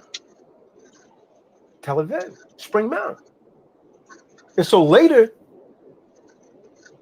when the Israelites took over the Babylonian calendar, the word Aviv was renamed Nisan. Go back to Exodus 12 and 1. That's why it's called that, man. That's why it's called that in it, and not Aviv.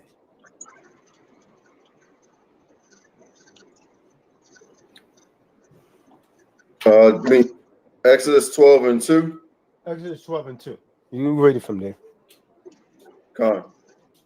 And it reads, this month shall be unto you the beginning of months. It shall be the first month of the year to you.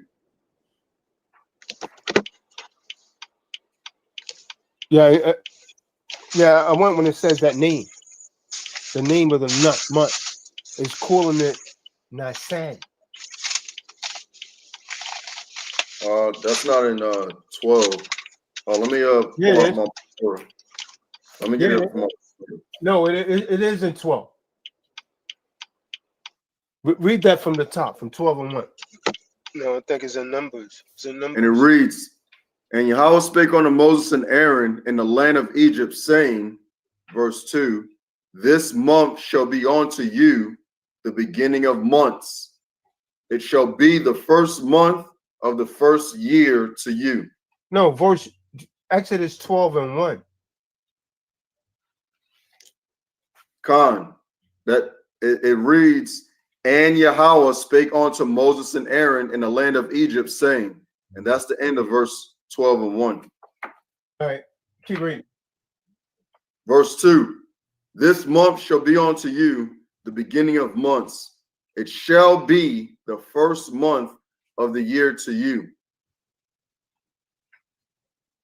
Speak ye, speak ye unto all the congregation of YAHUSHA Allah, saying, in the 10th day of this month they shall take to them every man a lamb according to the house of their fathers, and a lamb for an house. And if the household be too little for a lamb, let him and his neighbor next unto his house take it according to the number of the souls. Every man according to his eating shall make your count for the lamb. And your lamb shall be without blemish, a male of the first year. You shall take it out of from the sheep or from the goats. And ye shall keep it up until the 14th day of the same month. The whole assembly of the congregation of YAHUSHA Allah shall kill it in the evening.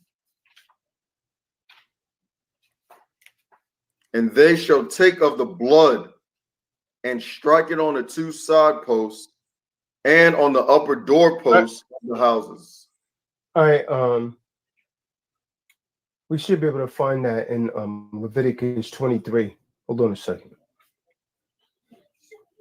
Because it's called two different places. I mean, two different words in two different locations because of that Babylonian captivity. And we start using that Nasan.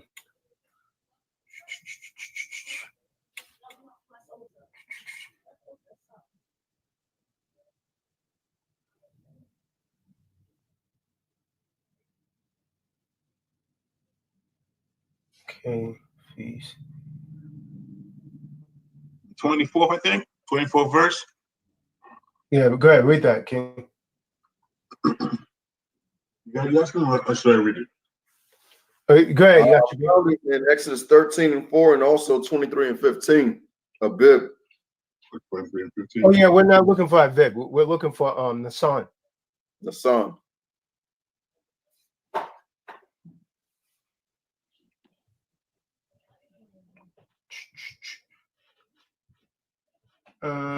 Let's see, 15th day of the month.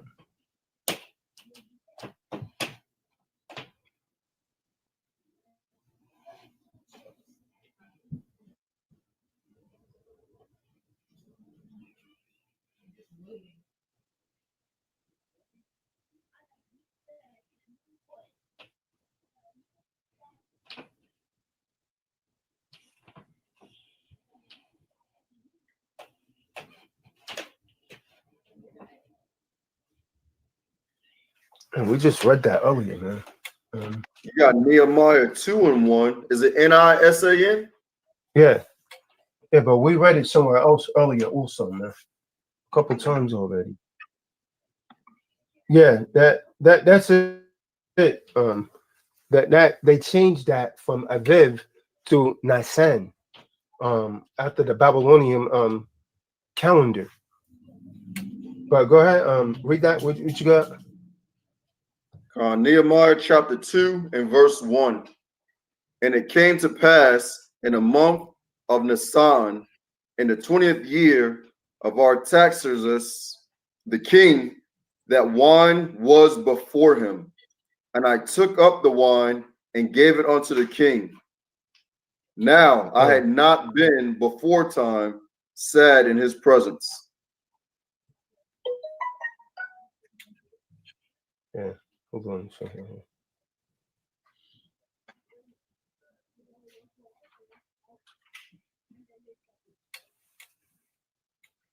Yeah, so this is where he was bidding the king to send them so that way they can celebrate, according to the Most High. And he asked him if he can, let him go, and he did let him go. So this, I remember this. He does explain that throughout Nehemiah and 2.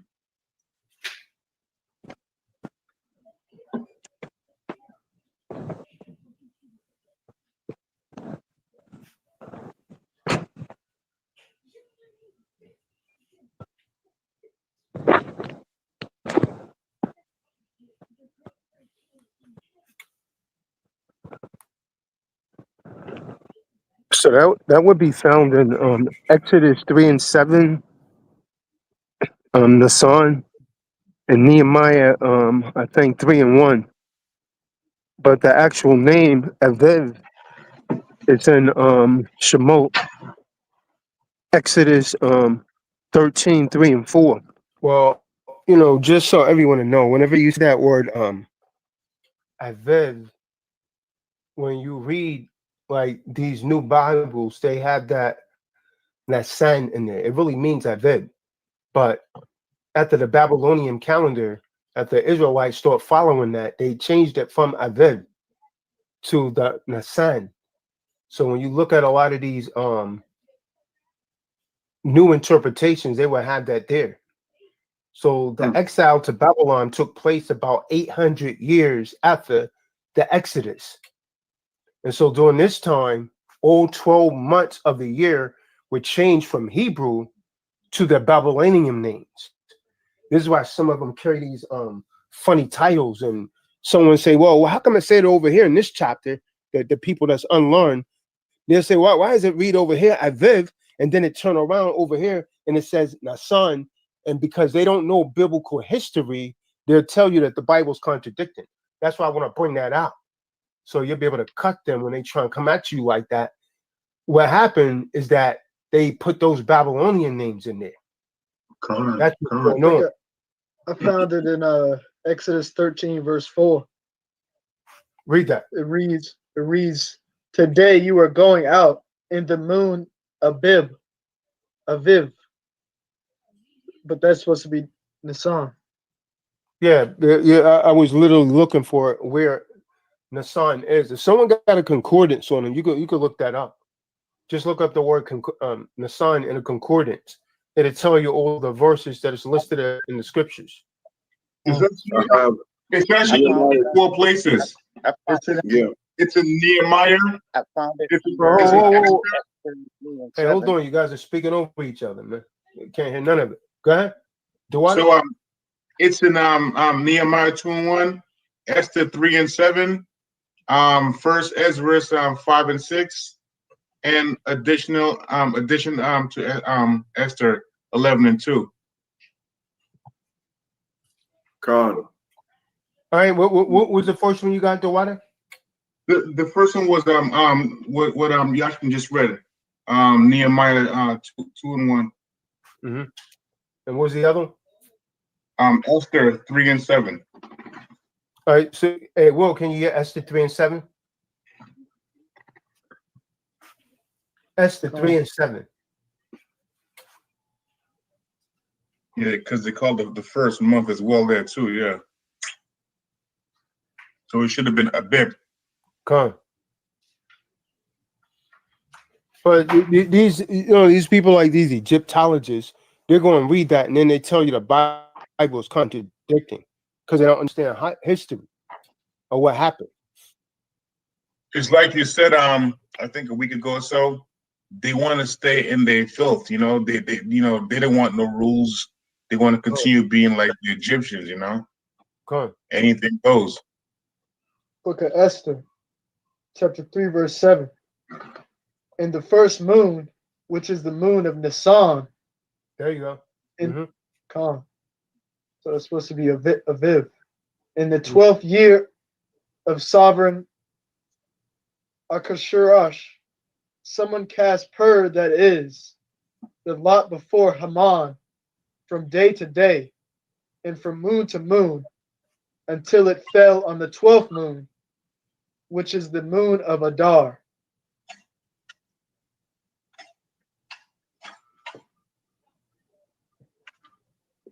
Okay. Now, the scriptures don't really go into clear detail of how this feast is supposed to be observed. It just tells you about a blowing of the trumpet. So everything you see Jewish people done, they got it from the Talmud. All of the observance comes from the Talmud. Even when I'm breaking glasses at weddings, that makes no sense. Yeah, that's the Talmud. Yeah. They also believe Dewada on the blowing of the trumpets, that all of them supposed to go to the water, ocean, and empty their pockets because they believe all their sins were forgiven on that day. Idiots. So they go to the ocean and empty everything in their pockets. And they so cheap, they probably emptied the pockets long before that. They took the money out, put that aside. Yeah, and we're not making mockery, man. We're just bringing out facts, man. I didn't know that, actually. Yeah, they do it. Yeah, they do it. Yeah, they got all kind of beliefs. They believe was born in the day of blowing trumpets. They got all kind of that type movement. I have a copy of it. That's how I know a lot of the stuff that they do, man. Sometimes I read their stuff just like I have a copy of the Quran in case I have to debate them. I go right to their book and rip them apart. Come on. I'm here, good brother. I'm here, man. You already know. Glad to be live. Glad to be in the room with the brothers. Shalom to all the brothers. All right, so Shabbat Shalom, Shabbat Shalom, Shabbat Shalom.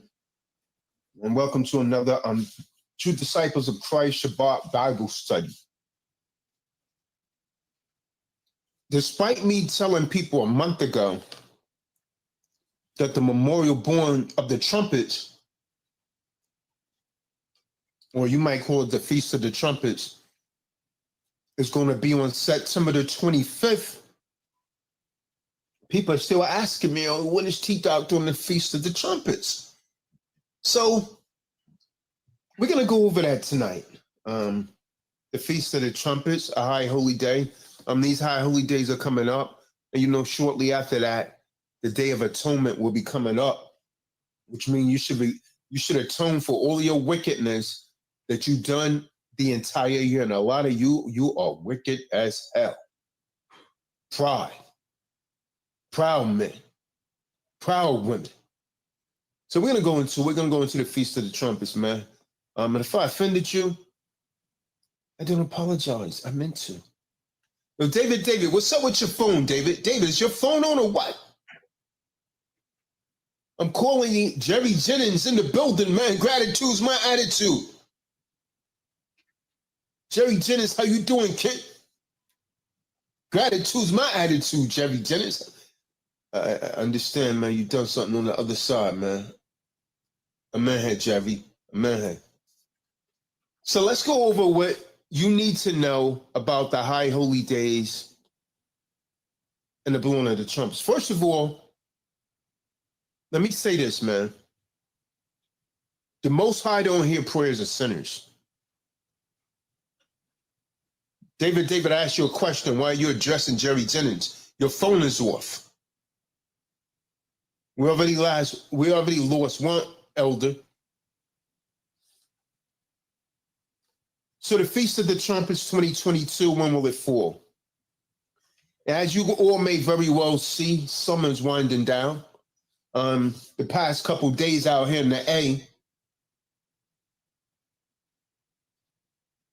it hasn't been in the 90s. That's how I know summer's winding down.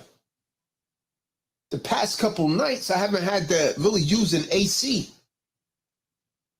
Summer's winding down. So with the summer winding down, you'll start to begin to see stores flooded, people running out buying all sorts of school supplies and so on and so forth. Back to school shopping. You'll see people celebrating the devil's Sabbath, getting all kind of things for All Hallows Eve, aka Halloween. Christian churches, they're heavy on that they profess to believe in the Most High. So as the sun sets on September the 25th, what your family should be doing all over the globe, if you are Yasha Allah, is to begin to settle in for the first of the biblical high holy days, which is the Feast of the Trumpets. The Amalekites call that day Rosh Hashanah. The Bible calls it the Feast of the Trumpets, or the memorial blowing of the trumpets. Let's go to the book of Leviticus. To those of you that's unaware how to keep these high holy days and want to find them at, go to the book of Leviticus. And if I'm able to get, I want to say this, I want to put this out there. There will be a webinar tomorrow. The link is in the room. If you haven't registered for the webinar, go ahead and register. What both this webinar is about is people don't know how to create a CPN. So I wanted to go over how to create a CPN. The link's in the room right there. There's a link in the room that show you how one could actually legally and lawfully create a CPN. Terrence finally sent me the video. I'm already processing. I'm bouncing the joint out. He sent me a video. It was 27 seconds, huh? Oh, man. Come on, 27 seconds, huh? As soon as he started talking, the thing cut out. No cap, no cap. He said, let me get into this. And the video cut out. Because he keeps trimming it. See how long this one is. Same thing, man. He sent the same thing. 27 seconds again, man. Some of us are just not technically savvy. So he sent that to me 3 times. Praise be the Most High. I didn't wait on it this time, man. So the problem is, will I be able to get a file this large up to YouTube? It's saying like 21 minutes. This should be done bouncing out. But the problem is that the file's like almost 7 gigs. So I don't know if YouTube still has a restriction on the size file that you could upload. But to those under the sounds of my voice, Tazadaq Recordings, the documentary is almost ready. If I could get it loaded up to YouTube in that size, then I will. If not, I'm going to have to break that down into several different files. And hopefully it doesn't, take away from the quality of it, because it's really in high definition, sound and everything. Use some pretty good video editing software. So, damn, it's already like 10:21. If possible, I hope to have that up by 11:15 or something tonight as a premiere, if possible. Nevertheless, let's get back to the high holy day. So it's saying like 19 minutes. It should be done processing, and then I'll see if I could get it uploaded, if it's the Most High as well. Cool. There's some things that needs to be brought out, man, about Tazadaq Recordings, man. Most High willing that. Them YouTube uploads be acting weird because it'll be processing, then it'll come up, and then on top of that, then it'll post up. So I don't know how that's gonna work out with that file size though. Yeah. Worst come to worst, man, I'm gonna have to break it down. And if they still had that 2 gig limit, it would have to literally be 3 videos. You know what I mean? Yeah. 3.5. I would have to break that down, which would mean more processing. But it's worth it. Yahweh servants in the building, man. Shalom. Shalom, man. Shalom, King. Shabbat shalom. Shabbat shalom, Mark. Shabbat shalom, good brother. All right, so as it's September the 25th at sunset, Tazadaq to wake up Jacob, because he's one of the people that asked me that, we'll be celebrating the blowing of the trumpets. Now, despite your common beliefs of these holidays, in the Bible, the Most High specifies what high holy days we're supposed to keep, right? And all of you under the sons of our voice really should be participating on this, unless you're Eve and you're on your menstrual, because you're not supposed to gather on your menstrual. So before we go into this, we've been over this before. It's nothing new. I pulled a lot of the older videos down, but we've been over this many a times.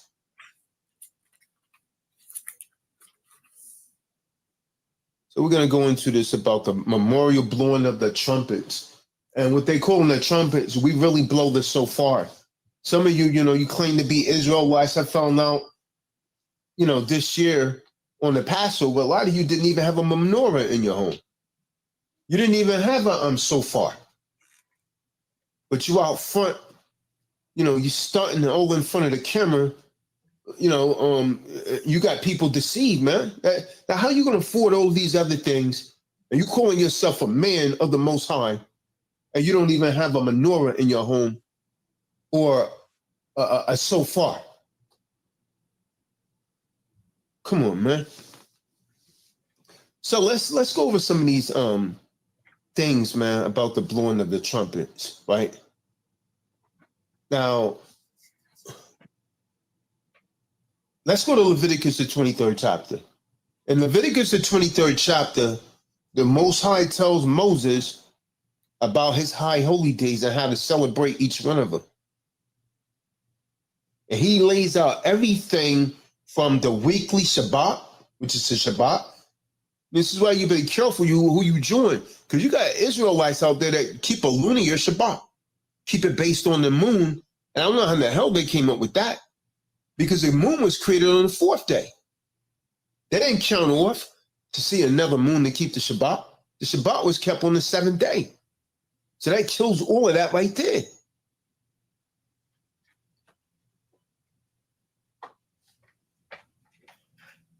To one of the holiest days of the year, which is the Day of Atonement. So let's go over these high holy days real quick, man. Passover, Pesach. The Passover or Pesach is when the days of Moses, the Israelites was literally enslaved in Mizraim, in Egypt. And so through a series of plagues, the Most High challenged the Egyptian gods, and that 10th plague brought death to all of the firstborns, children in the land of Egypt, except for those that put lamb's blood on their doorstep, their doorposts, because the spirit of death moved through the land and it passed over those that marked their doorposts with lamb's blood. And so after the Passover, and this is what a lot of Israelites don't get, the Passover is not the same as the Feast of Unleavened Bread. The Passover is one day. And then the following 7 days is the Feast of Unleavened Bread, where you take all of the leaven out of your homes. Understand that. This celebrates our freedom from Egypt, right? See, as YAHUSHA, the Israelites, prepared to leave Egypt, they didn't have time to let the bread rise. So they done unleavened bread. You understand? So we celebrate unleavened bread by getting all of the leaven out of your homes. And keep in mind that the Israelites was wandering in the wilderness, man, once they was out of Egypt. You understand? And the other reason that we're celebrating the Feast of Unleavened Bread is we're supposed to be leaving behind sin and enter into a season of holiness. How many of you are doing that?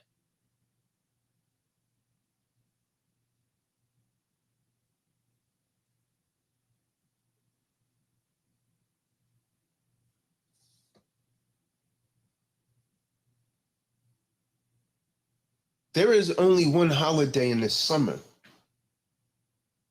for Israelites, which is the Feast of Weeks, also known as Pentecost, right? And so during these days, Moses,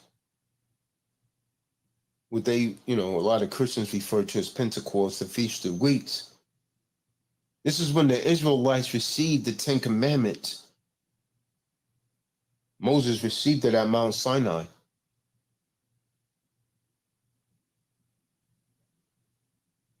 And after Hamashiach passed into the spiritual realm, Pentecost was actually marked by the outpouring of the Ruach HaKodesh on man, putting the Holy Spirit on man. And the high holy days that come in the fall, trying to read what they're putting in the room, man. Speak at the same time. It's a Feast of the Trumpets. Then right after the Feast of the Trumpets is the Day of Atonement and Tabernacles. So the Feast of the Trumpets, that's what the Amalekites refer to as Rosh Hashanah. They claim that that's the first day of the year, and we know that's a lie because in the book of Hebrews, it tells us that the Passover falls at the beginning of the year. They say, well, that will be the first month of the year. So we know they off on that. And then after the blowing of the trumpets comes the Day of Atonement. Now, the Day of Atonement, I've said this before, you're supposed to fast for 24 hours. That's going to be hard for some of you, man, because you love to eat. So the Day of Atonement, the Amalekites call that day Yom Kippur. After that is the Feast of Tabernacles, Sukkot, right? This is also called the Feast of Booths. A lot of you like to do that. You like to go camping. It's like a damn camping trip to you. You don't see it as a holy thing. But that's the Feast of Tabernacles, Sukkot, or the Feast of Booths. This when you go out and you pitch a tent. And you're supposed to stay out there for a week. Most of you can't keep that high holy day, man, because you work for Esau. You got to get back to work. We done kept that, the past three or 4 years. I know I have. A lot of you couldn't do it, man, because you had to get back to work for Esau. Please, this white man, can I get the Feast of Booths off? I said, boy, you could take Saturday and Sunday off, but you better be back to work Monday. We can't afford for you to go on vacation right now. Toby? Okay, thank you, Mr. White Man. Well, that's a hell of a thing right there, man.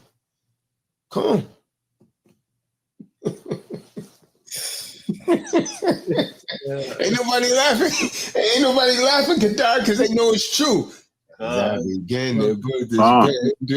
man, that's the great thing about being an entrepreneur, man. You understand? Self-employed, whatever you want to call it, man. Boy, you try to do that, man, you on that plantation, boy, Master gonna put that whip to your hide, boy. Get on back to your kettle, boy. Until I need you again. Come. So let's talk a little about the blowing of the trumpets, man. So when we look at the Torah, man, trumpets were blown on several different occasions. One reason was to signify the beginning of a new month.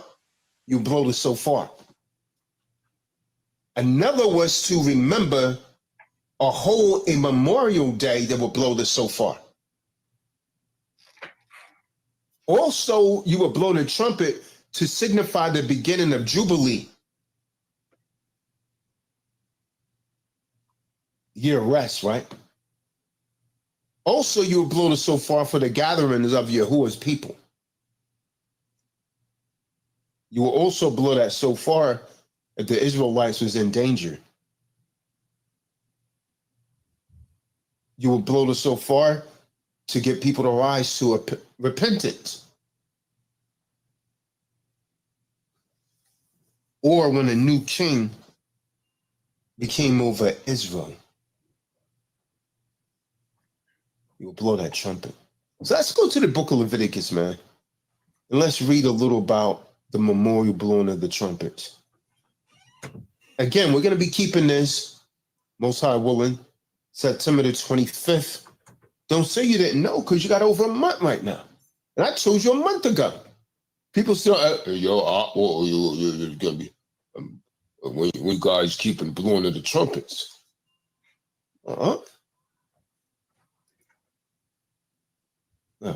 5 more minutes, man, saying this thing's going to be done. This video, I'll try to upload it and see how it goes, man. This documentary, man. You're going to get it for free. I just want to remind you, man, the truth will make you mad. To all of you that watch this documentary, man. True disciples of Christ recordings, the truth will make you mad. Black Judas in the Hour of Chaos is the name of the documentary.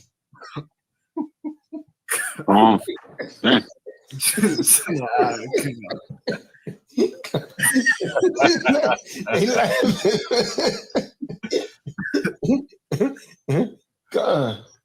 Kadai got his hairstyle like all the dudes out here, man. Let the locks go together, man. Forgot what they call those. Talking about wicks? Yeah. That's what they call it. Once you get it like it, Kadai, you can't get rid of them, man, unless you cut it off. Yeah. I done had them before. Oh, you did? So yours must not have been matted together then, man. No, they matted together. But they so how you separate them then? Nah, you literally got to cut them off, but I don't, you let it grow for a little while and don't cut it to the root. Just to have a little hair. Yeah.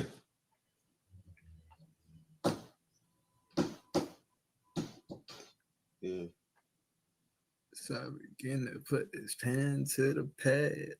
No, the truth. Someone want to get the book of Leviticus, the 23rd chapter? Hey, Talik, you got anything, King? I got a couple precepts on the matter after Leviticus comes out. That's before his E ran him away, huh? Remember Talik? That's before his E ran him away, huh? Yeah, it was a breeder. Yeah, he was around a lot. Yeah, man. He knew the scripts. He was with some camp out there before he had gotten with us in Pennsylvania. Yeah, he knew the word, man. But that Eve is a hell of a thing. The power of the Punani, boy. Power of that P. Power of the Punani, boy. I haven't heard that word in years. Punani. Oh man.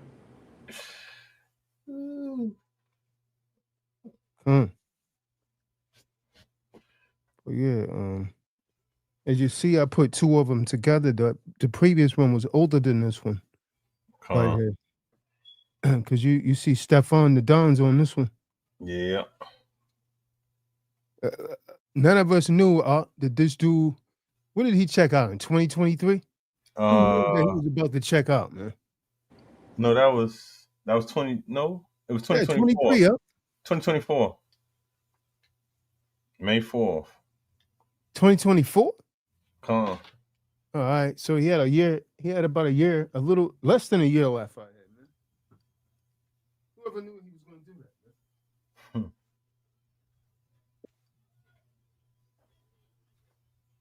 That was crazy. We're talking to a dead man right here, huh? Talking to a dead man.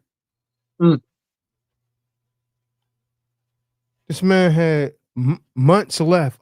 He had a few months left, and he was going to decide to check out.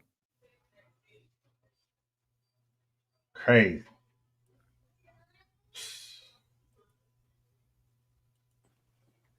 Hey, man, I was looking at some of them videos that said Malcolm said Kahan Tazadaq was going in. Man, a lot of people have been through T-Doc, man. I mean, a lot of them can't stay around, man. All kind of spirits and stuff, man. All of them swore to God, man. When that war start cutting people, man, everybody want to be right, man. Everybody love to cut everyone else, but can't handle reproof themselves. Can't accept correction. That's the sad part about it. Cool. I'm be dealing with real men, and real men could accept correction and understand when they wrong. Oh. Hey. He said that, and then he left. Imagine that. He said that, and the woman got in his head, and then he left. Imagine that. Hey, you say YouTube's limit is. Oh yeah, I just googled that. Say after 12 hours, 256. All right, 2.6, 256, or 12 hours.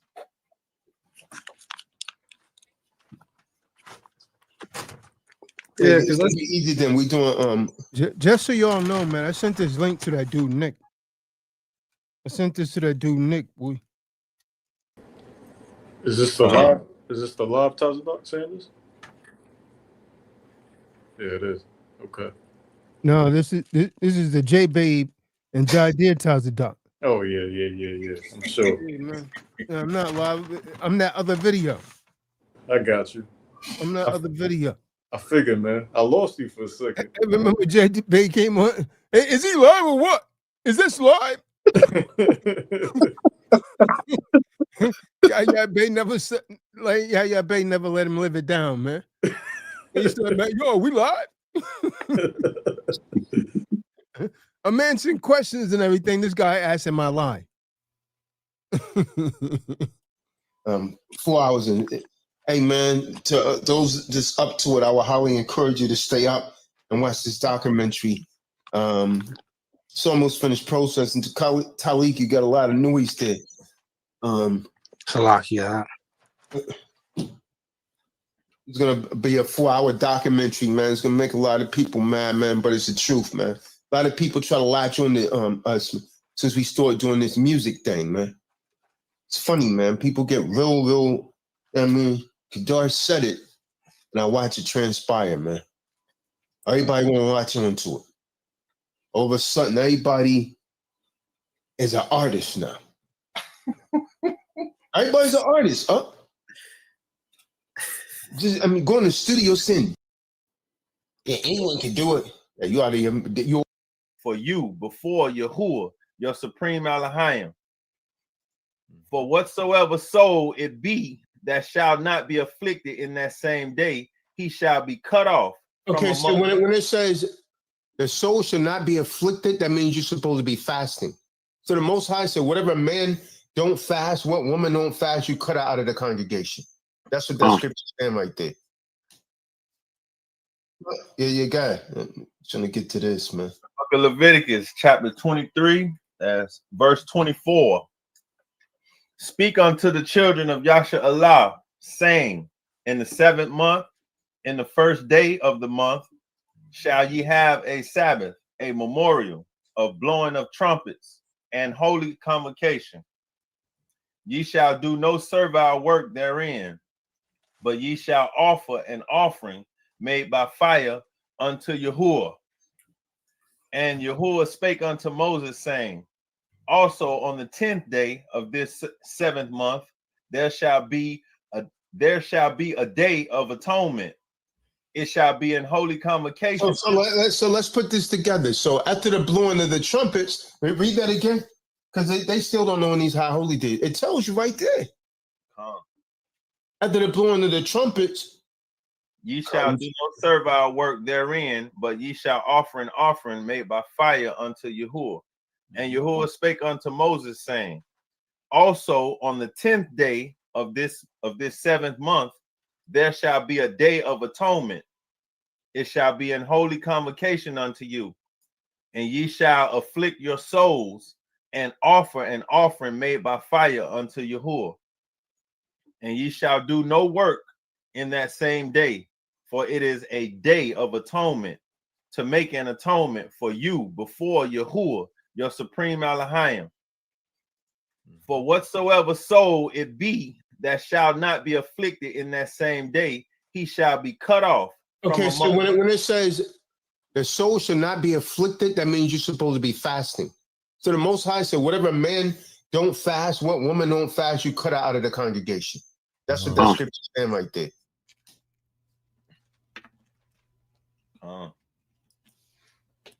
He shall be cut off from among his people. And whatsoever soul it be that doeth any work in that same day, the same soul will I destroy from among his people. So you're not even supposed to work, huh? And these Israelites, they know they could get the day off, and some of them still go to work, and then lie like they're not working. They will literally lie, man, and say they're not working. Like they could hide from the Most High. You simple as hell, man. You're simple as hell. You're a stupid Negro, man. A stupid N-word. And what are you going to hide from the Most High, man? Come on, man. Most High be jacking them up too, man. All kind of bad things be happening to them. And they're so stupid, they can't even figure out that they're being judged. I don't know what this happened to me. Well, I do. I know what's happening to you.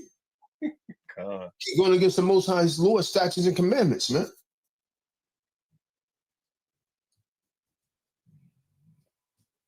Every time there's a Yahusha, there has to be a Judas, man.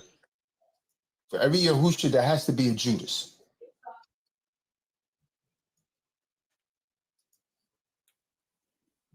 God, pardon me, man. Verse 31. Ye shall do no manner of work. It shall be a statute forever throughout your generations in all your dwellings. It shall be unto you a Sabbath of rest, and ye shall afflict your souls in the 9th day of the month at even. From even to even shall ye celebrate your Sabbath. And Yahuwah spake unto Moses, saying, Speak unto the children of Israel, saying, the 15th day of this 7th month shall be a feast of tabernacles for 7 days unto Yahuwah. On the 1st day shall be a holy convocation. Ye shall do no servile work therein. 7 days ye shall offer an offering made by fire unto Yahuwah. On the 8th day shall be an holy convocation unto you, and ye shall offer an offering made by fire unto Yahuwah. It is a solemn assembly, and ye shall do no servile work therein. These are the feasts of Yahuwah, which ye shall proclaim to be holy convocations, to offer an offering made by fire unto Yahuwah, a burnt offering and a meat offering, a sacrifice and a drink offerings, everything upon his day, beside the Sabbaths of Yahuwah, and beside your gifts, and beside all your vows, and beside all your free will offerings, which ye give unto Yahuwah. Also in the 15th day of the 7th month, when ye have gathered in the fruit of the land, ye shall keep a feast unto Yahuwah 7 days. On the 1st day shall be a Sabbath, and on the 8th day shall be a Sabbath. And ye shall take you on the 1st day the boughs of goodly trees, branches of palm trees, and the boughs of thick trees, and willows of the brook. And ye shall rejoice before Yahuwah, your supreme Elohim, 7 days. And ye shall keep it a feast unto Yahuwah 7 days in the year. It shall be a statute forever in your generations. Ye shall celebrate it in the 7th month. Ye shall dwell in booths 7 days. All that are Israelites born shall dwell in booths, that your generations may know that I made the children of Yasha Allah to dwell in booths when I brought them out of the land of Tazadaq. I am Yahuwah, your supreme Elohim. And Moses declared unto the children of Yasha Allah the feasts of Yahuwah. I just noticed something.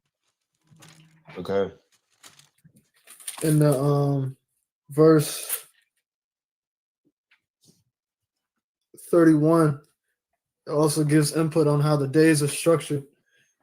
On the 9th day, that's basically when you start your Day of Atonement, from even until even, from that 9th day to the 10th day. That's how you celebrate your Shabbat. I guess it's a holy Shabbat because it falls on the Day of Atonement. So it's like a double Shabbat. But when it says from even unto even, ye shall celebrate your Shabbat. Just input on the how the days are actually structured. Time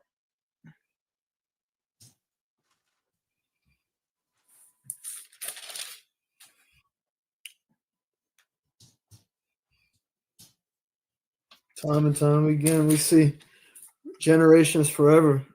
I don't know why people try to say this the quote unquote Old Testament. Yeah. We don't do that no more. So they don't have to keep no laws, huh? That's why they do it. So they don't have to keep no laws. Come.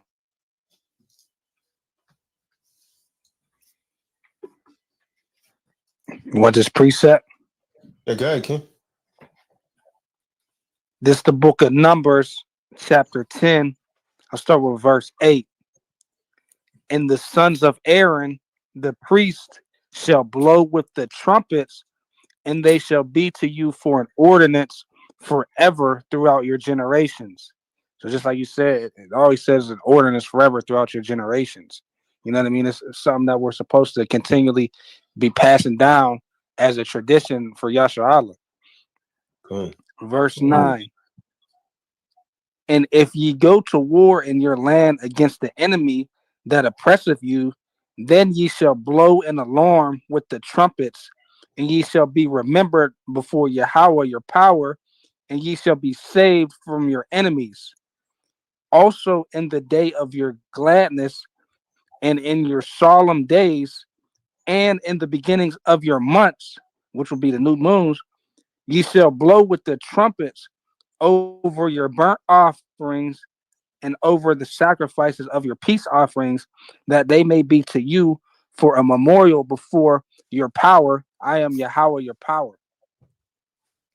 You see, it's just a memorial, and it's supposed to be throughout our generations. So, just like how it says in Matthew 5:17, this law is still in effect.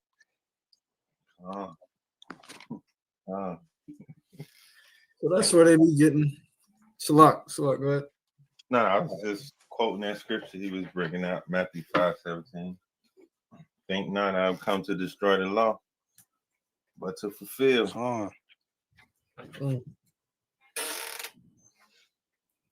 That's where Esau got all them down. You see in the movies when they be coming in with the trumpets and the drummer boys. They just got them from Yasha Allah. Yep.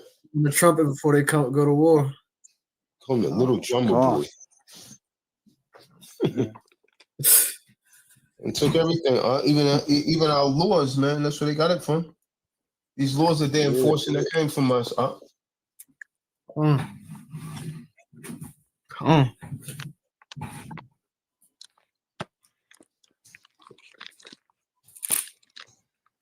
Yeah, because that trumpet represents like a war or battle cry as well,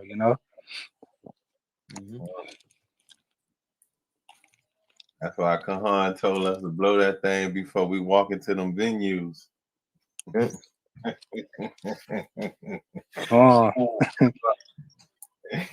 a different spirit on you, man.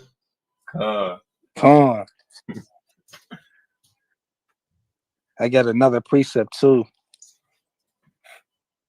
This is the book of Joel, chapter 2, start with verse 1. Blow ye the trumpet in Zion, and sound an alarm in my holy mountain. Let all the inhabitants of the land tremble, for the day of Yahweh cometh, for it is nigh at hand. You're always going to see that trumpet, just blowing of the trumpets. That's what it represents.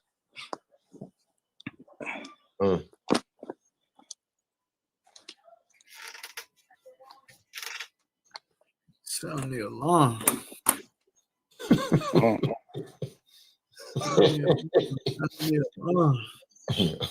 Yo, we say something funny, man. Come on. Hey man, like Kahan was saying, Salakia, like Kahan was saying, that's something that we all should have as a shofar, a ram's horn. You know what I mean? Because that's supposed to be an ordinance for us. We're actually supposed to be doing that, every new month. You know what I mean? So whenever the new moon comes in, you're supposed to be sounding that ram's horn. That's something that I even got to get better with. You know what I mean? Be able to calculate the times and sound it off when need be. You know what I mean? Because that's something that I fall short on myself. I have one. It's just I fall short on that. I gotta get one. Cool. Oh, you have, I thought. Oh, that's who said that? Stephon, good brother, Stephon. I was about to say, Qatar got one. I seen you bring it to the seminar. Come on, I got it in my hand right now, ready to go. You had him make a dollar video. They're not cheap, Stephon. Supposed if you get a good one, man. They sometimes 300. Like one of them, I paid like $350 for or something like that. Yeah. It must have came right off the run. They're trying to deter you. They don't want you to get it. They'll don't want you having that, man.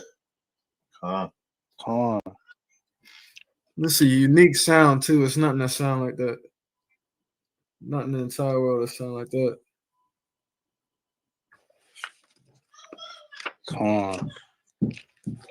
Scare them gin away, man. Them haters, man.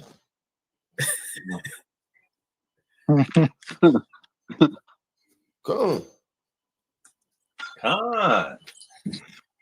David, come on the channel, man. I want to know where your phone's off, David. Wherever you lost one, elder, man.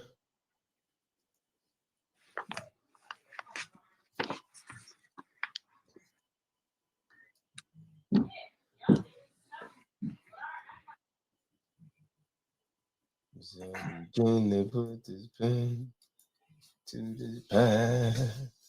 You know the truth better than me. Long joint up. 4 hours or something, man. See, man. It's gonna be good.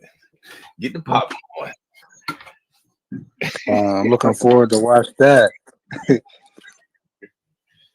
David said it makes people with PTSD calm. I put him in it. What's that? It's so far. Hey, he was acting up. Remember how he was acting up on the 4th? I'm not going to do this. I'm not going to do this. Come on.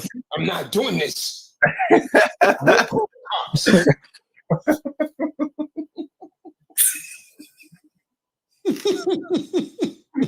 I'm not doing this tonight.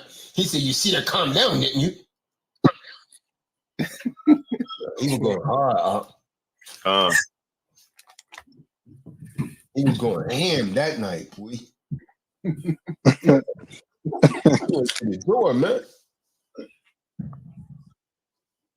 All they had to do was whistle. It would have been like a hurricane to David. He would have ran away. It's like he did at this seminar. Dang, where's David? Hey, someone's got to survive to tell the story. He said. Anyone else got any other thing, man? I'm working on this thing, man. Gonna get it uploaded.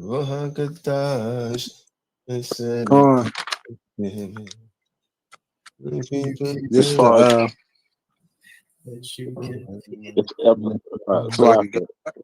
I'm pardon you, brother. As far as when it says in the even of the month, it means it starts in the middle of the month. No, the evening's when the sunset. That's when days began. Esau reversed everything. Okay. Transcompose everything. That's why we start the high holy days at sunset. We go back to the book of Genesis. Someone grab that real quick. And the evening and the morning was the first day. It's telling you in that scripture that from the evening to the morning is a day, not from the morning like they teach us. So it has everything topsy-turvy, man. It's the book of Genesis, chapter 1, start at verse 4. And Yahuwah saw the light, that it was good, and Yahuwah divided the light from the darkness. And Yahuwah called the light day, and the darkness he called night. And the evening and the morning were the first day.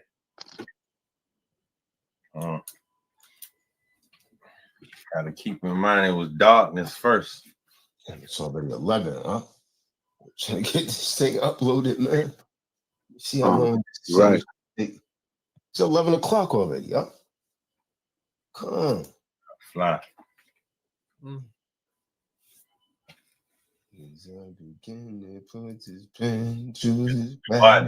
staying up. I'm watching the whole thing.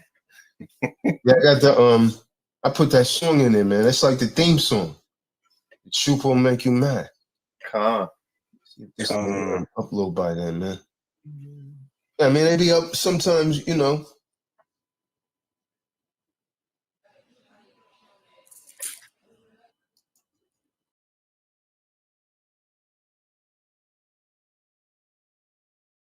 Never know what people are thinking. Who knew that guy Stefan was thinking of taking himself out on this call, man?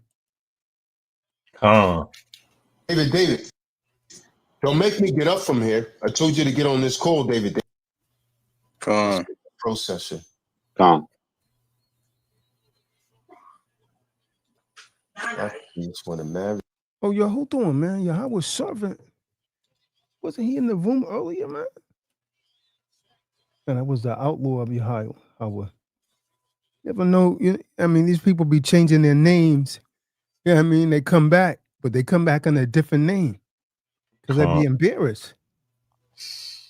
No need to being embarrassed, man. Me, kiss my ring, call me king. He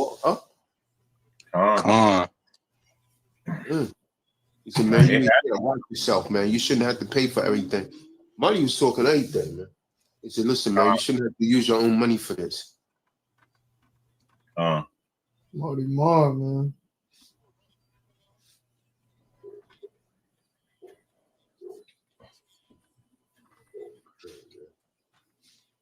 So I got you, man. Down. This joint still saying an hour and 10 minutes. It'll take that long. It's probably gonna jump down now. Who's that trying to come in the room, man? Black Judas and our chaos. Yusuf Rahim, man. We talked on the phone. You said you was gonna send a donation. I never saw the donation, man. I don't appreciate that, man. I'm a man of my word, and I appreciate my other brothers be that correction. Admit when you're wrong. That's the only way you're gonna grow. You defend the BS, you're gonna stay full of it.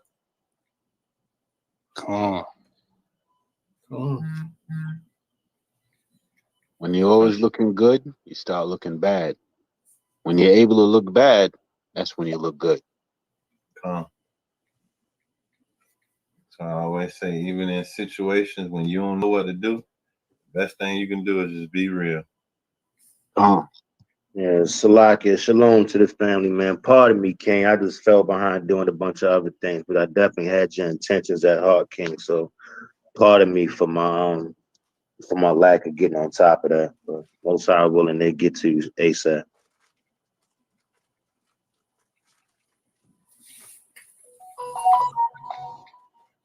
And Stefan always had like the wise idioms. He always had some something small but profound. We about 50% now. Nah, man. Dr. King was a dreamer also, man. He died a dream. You say Stefan had what up? He always had some small statement, but it's always stuck out to me. It was always profound. Come on. It's a He was fact. he was, he was a wise guy, man. I don't know why, what, not why, but just to do that, crazy.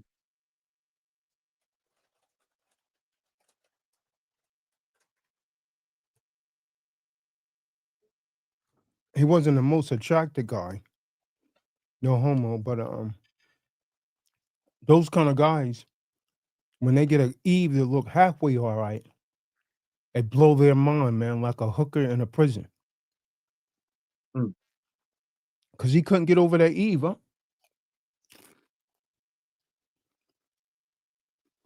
He never got over her, man. Yeah, he'd always bring up getting his face tat 38%. on or something like that, man. I don't know. And just feeling, less of a man.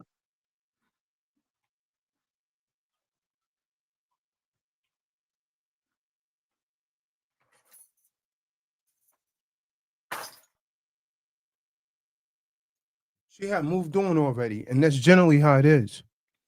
Eve moves on, and these lollipop dudes still be chasing her.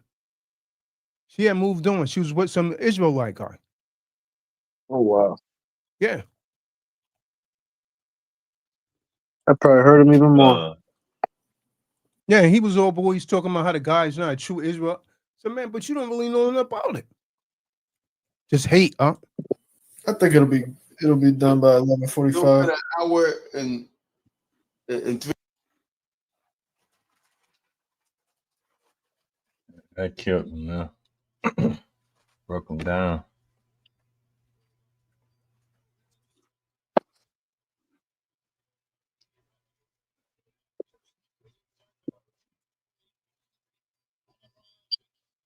When you keep hearing anyone reassuring you that they're okay when you're not even asking them, they're really not okay. That was reinforced by him.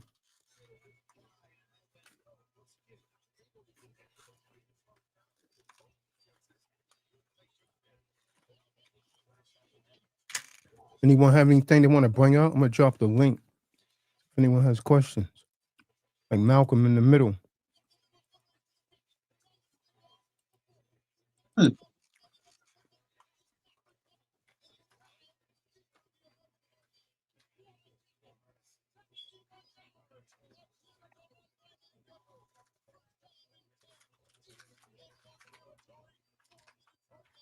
On to the trumpet, sound the alarm. Alert, alert.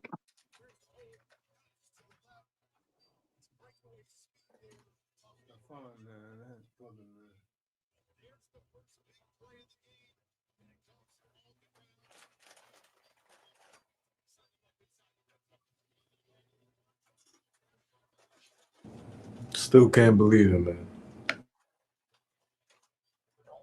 Calm.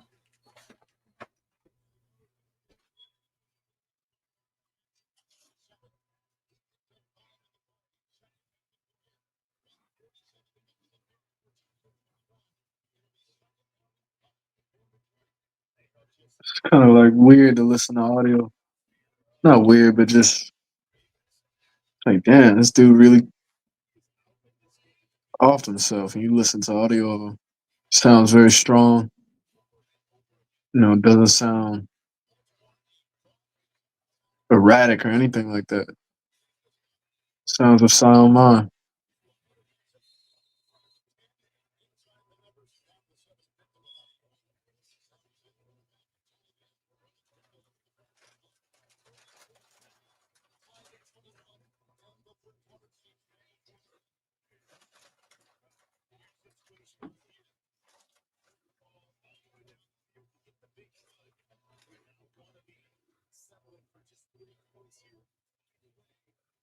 He felt strong around the brotherhood, but when he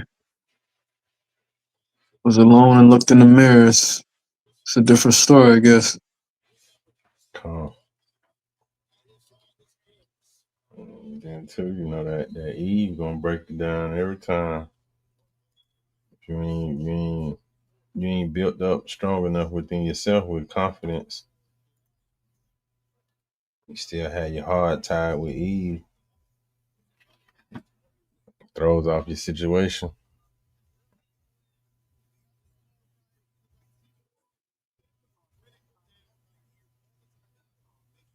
Yeah, I can't. And the way too, that was an extremely violent way. It's like, damn. What happened with him, Mark, was that his whole heart and soul was into his daughter after things ain't work out with the mom. And as is the mother, so is the daughter. So if the mom see you in a certain light, of course she's gonna try to gaslight that mindset into her daughter.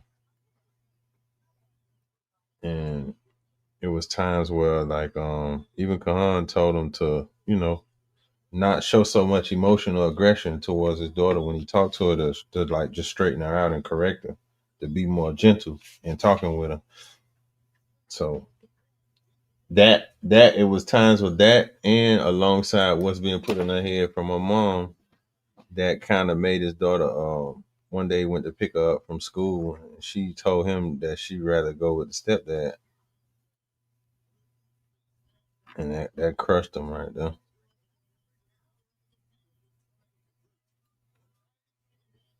That crushed him.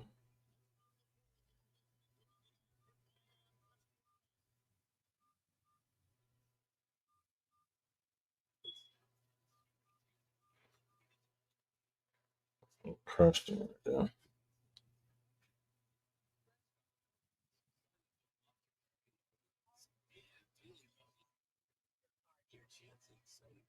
Mm-mm-mm.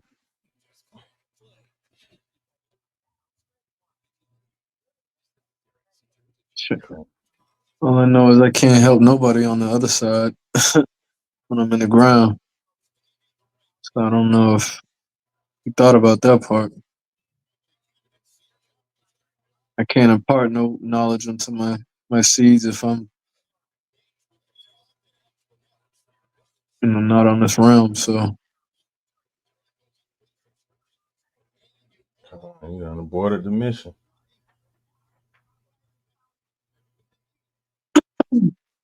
you could look at it like this. Most high willing, you live longer to be able to get that connection with your daughter that's being, purposely taken away from you, to be able to explain, hey, X, Y, and Z. This is really what it is. This is the real truth. Cool.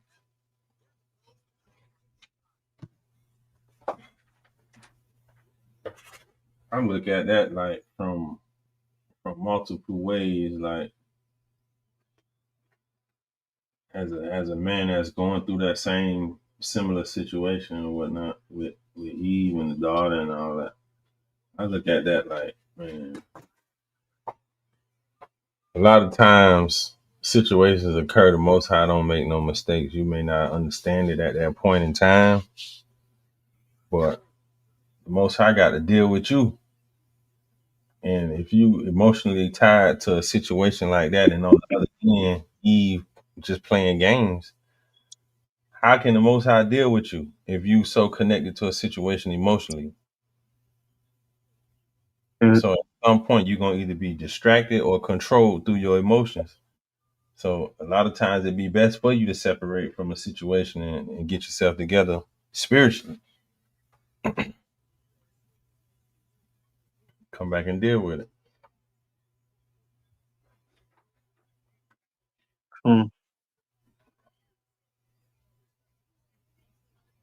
Just think about what I'm saying, because that girl to get him pissed off. Real pissed off. So if you allow Eve to tap into your emotions and anger you like that, then you too emotionally attached to the situation, because Eve that you ain't with An Eve that you with shouldn't even be able to get you pissed off like that or control. You know what I'm saying? Push your buttons and whatnot. That's true. So that's just me how I view a lot of that stuff. But you got to deal with everything with wisdom.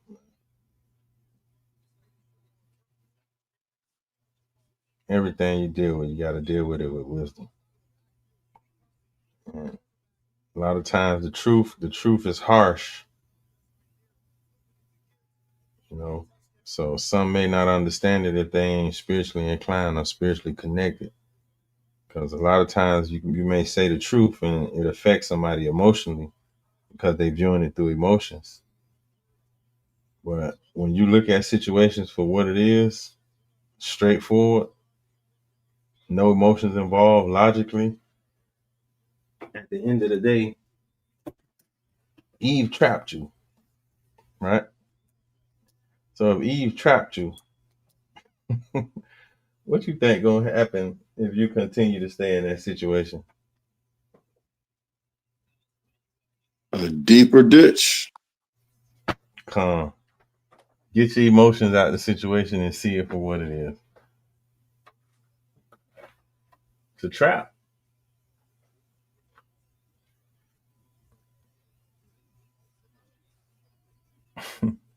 Whoso leadeth into captivity.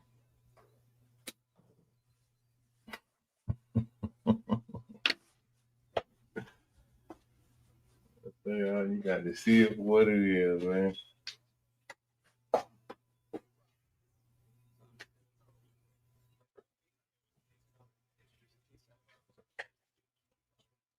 I choose the Most High. Every time and no matter what. If I gotta crawl, walk, if I gotta turn my back and push backwards, it don't even matter. I ain't going no other way. Leave me alone. Let me get in these scriptures. Let me go do some running, do some push-ups, get back in the scriptures. All right. Read one of Kahan's books. Get inside, some affirmations up. All right, let me stay focused.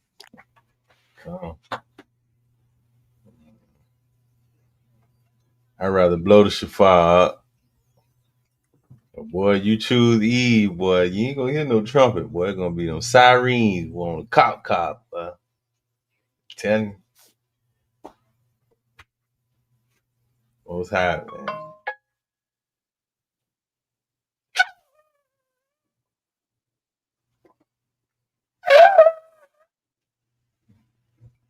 Come. Hey, what is Cynthia talking about? He once said he cut somebody in half. See if she put in the room? Heaven sent. See. Oh, I see it. He want to say he'll cut somebody in half. He said he once said that. He cut somebody in half. No, he would. He will. She put he'll. Yeah. I can't recall it. Probably did. I can't remember they did.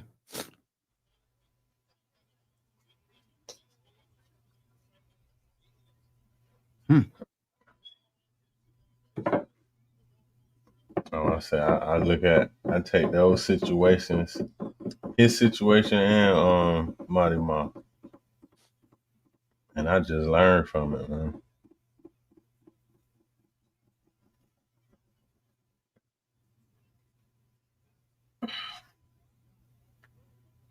Yeah, his was more extreme than Marty Mar's because he was a lot younger.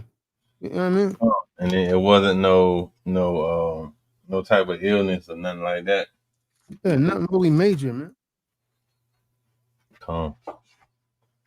But I'm saying Marty Ma's situation though, more so from the experience and the evilness of Eve. Marty Ma used to always say the devil wears size 5.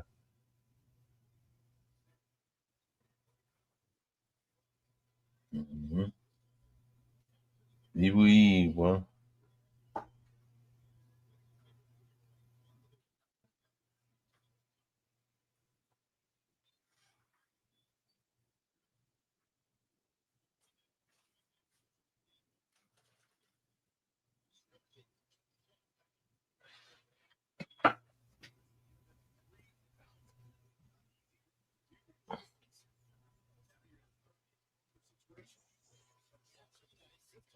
Shalom, Makium.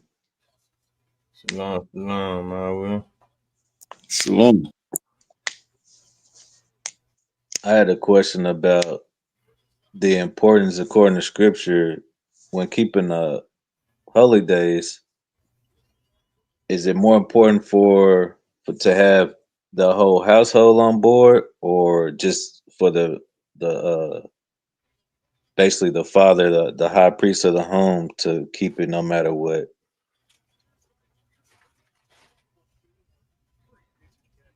So, just to make it more clear, does it matter if, like in in my situation, I'm basically a single father. If I'm keeping the high holy days, but my children are elsewhere with their mom, who doesn't believe in this, about what she's living and the way she's living, how does that affect my household if I keep it but they don't keep it? So you don't have any control over that because you're operating in the devil's system right now. That's why she's allowed to do that. Biblically, those children would have went with the father. Yeah, come.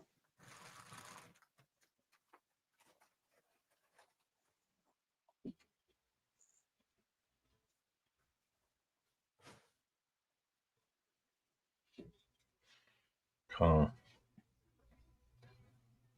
That's not an isolated incident.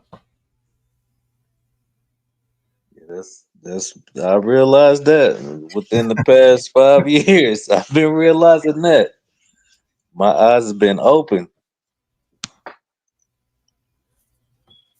I don't feel as bad as I did, because it's embarrassing, man. It really is embarrassing. But at the same time, it's like, what's there to be embarrassed about? Like, I can't control it. I made the decisions I made to allow her in my life. So, but at the same time, it's like some of the things that happened in my situation, I didn't encourage those actions. Like, that's on her. That ain't got nothing to do with me. But yeah, I was just curious. I'm trying to teach my seeds to as I learn stuff, I'm trying to teach them and teach them the importance of everything that I'm learning. I was just curious though.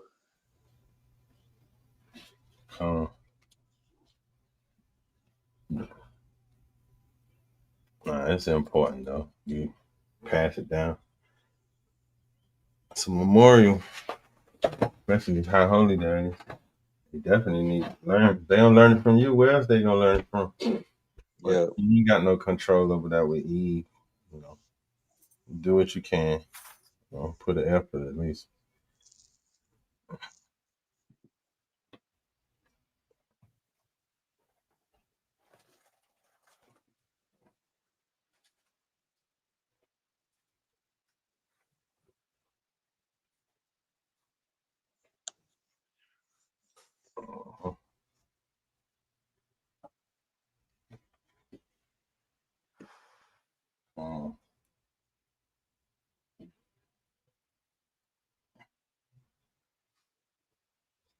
Yeah, this is why the Most High tell us to court these women. You didn't know then, but you know now. gone.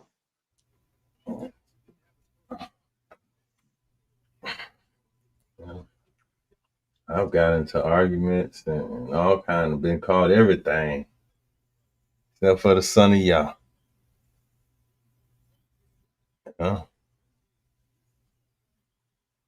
you tell me because I don't buy no birthday gifts.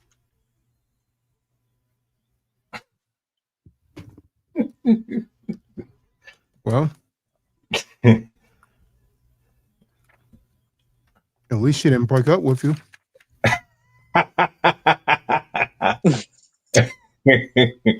God.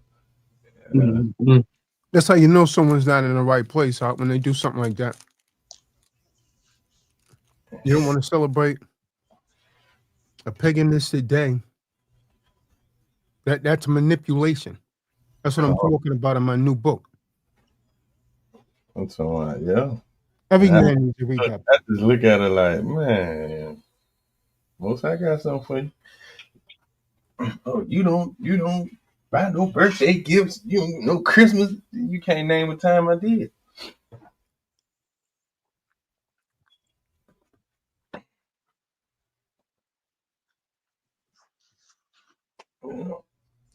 Trying to impose a view on you. I will. Come. I ain't been and I ain't but it.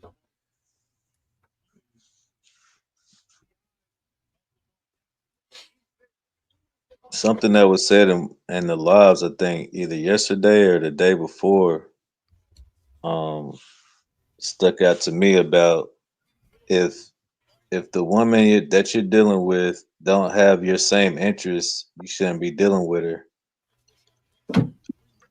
And that's real. That's real because like somebody who really likes you genuinely, if you're sharing this information with them, they're gonna be interested.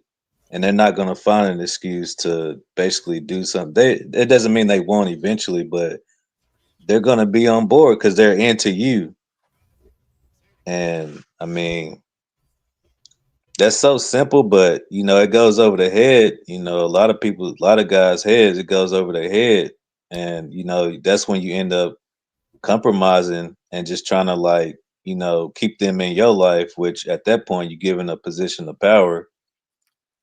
But yeah, that stuck out to me the other day, man. Like that's something that it made so much sense, but it's something you don't really I didn't really consider like consistently because it's like the basics, and sometimes we look over the basics. It ain't that deep. It's pretty straightforward. Me, I don't give a damn what Eve is. I don't give a damn what child is. Ain't getting no gifts from me from no birthday. Ain't no Christmas. Ain't none of that. So, hey, you can't get with that. Kick rocks. Speed on before you get peed on.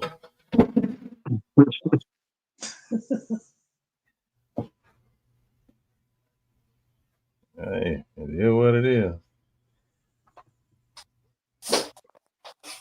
Yeah, because you found a reason to celebrate any time of the year. It don't have to be on those specific days. You go, set a milestone or a goal for whatever age group, whatever you want that child to accomplish and do before a certain period. You can find a reason to celebrate with that. You know what I'm saying? So that's like a perfect example. You got a child that's in the potty training stage. Hey, as soon as they get potty trained, go ahead and throw a little party. It ain't gotta be for no birthday. It could be about real life circumstances and them, like I said, hitting the milestones for their development or even being ahead of their development to encourage, them to keep going in the direction that they're going. That pleases you.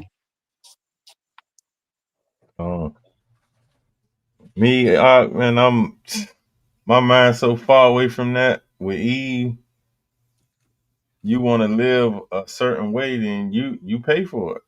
You fund it. I'm not funding that. I'm just not. I don't care what you say.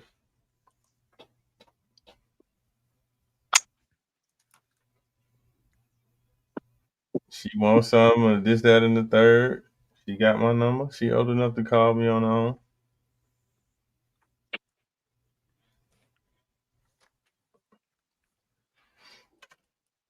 I'm going through that with Eve no more, bro. My daughter's gonna be 13 years old, bro. La.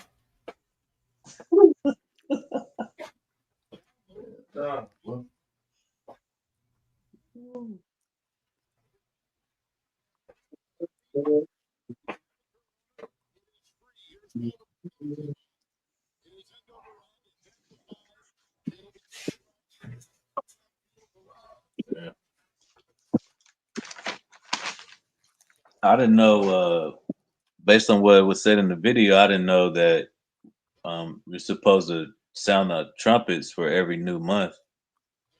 That's something new I learned tonight.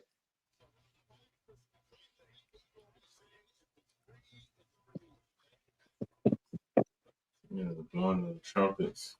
Talik said that. That's not written anymore. It's not. That's not written anywhere. It's more like a tradition. Okay. Israelites would sound trumpets when they went to battle, when they wanted people to gather, and so on and so forth. It's like Nicholas Carefoot ringing the Liberty Bell for people to come to church.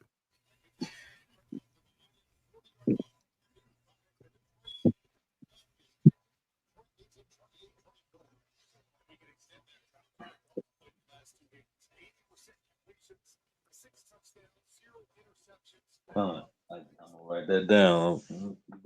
All right. Appreciate that.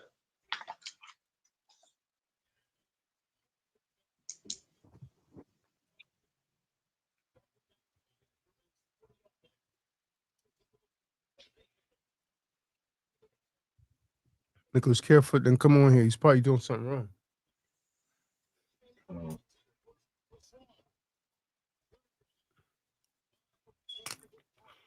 What excuse would you have for not showing up?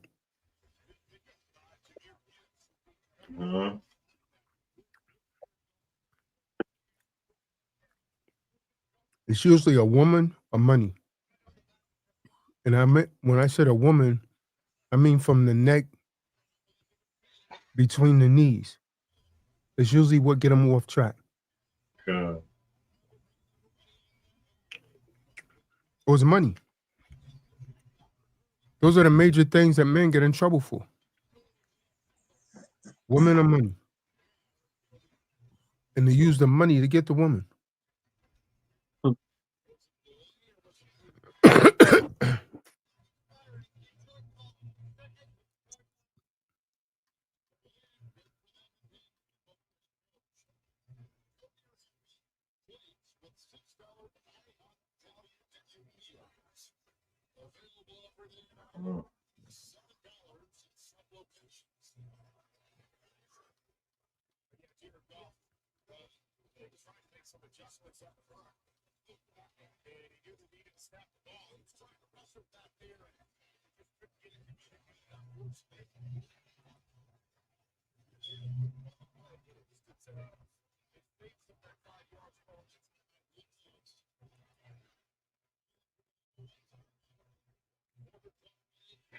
Stay focused, Akim. Stay focused. We're gonna throw you off, boy. All said and done. Be right back. Square one, trying to get it together again. You realize Eve ain't did nothing but took the most valuable assets you have. Spun it. It's your time. Big fact. Damn, what Eve it is. Straight up. Yourself together. Spiritually. Everything else gonna fall in line. Be you king.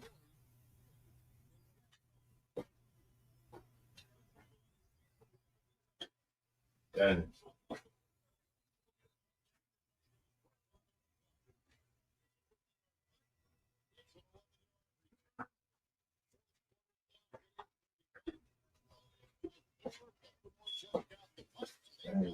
You even had you in the hole, boy.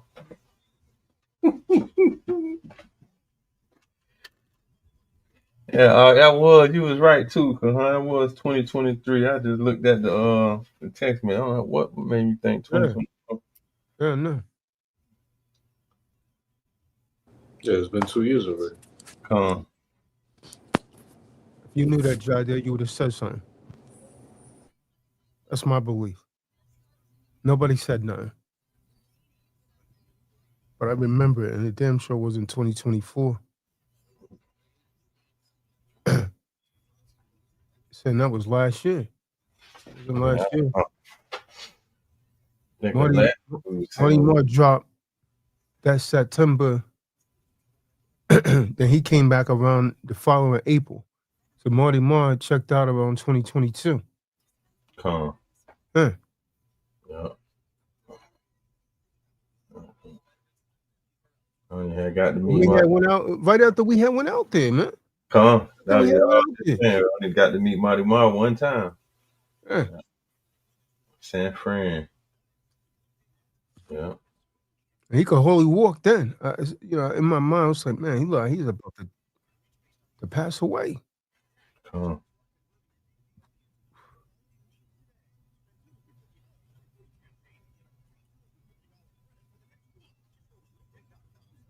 And I'm about to shut this down, man. And we've been on here, man. We've been on here at least 3 hours, I bet. Yep. Yeah. 3 hours and 1 minute right now.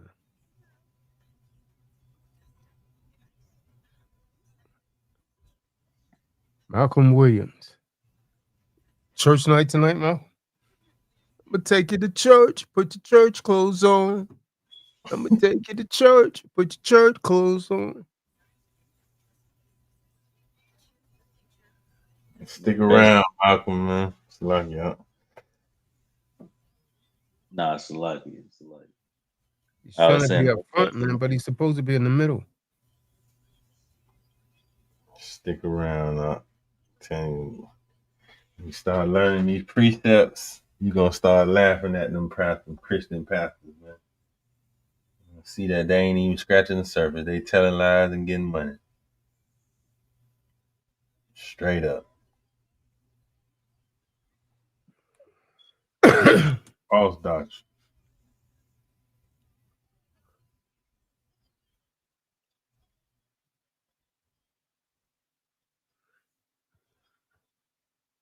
All right, man. Let's say shalom, man. Oh. The dawn. Shalom. Shalom, shalom. Stephon the dawn. Oh.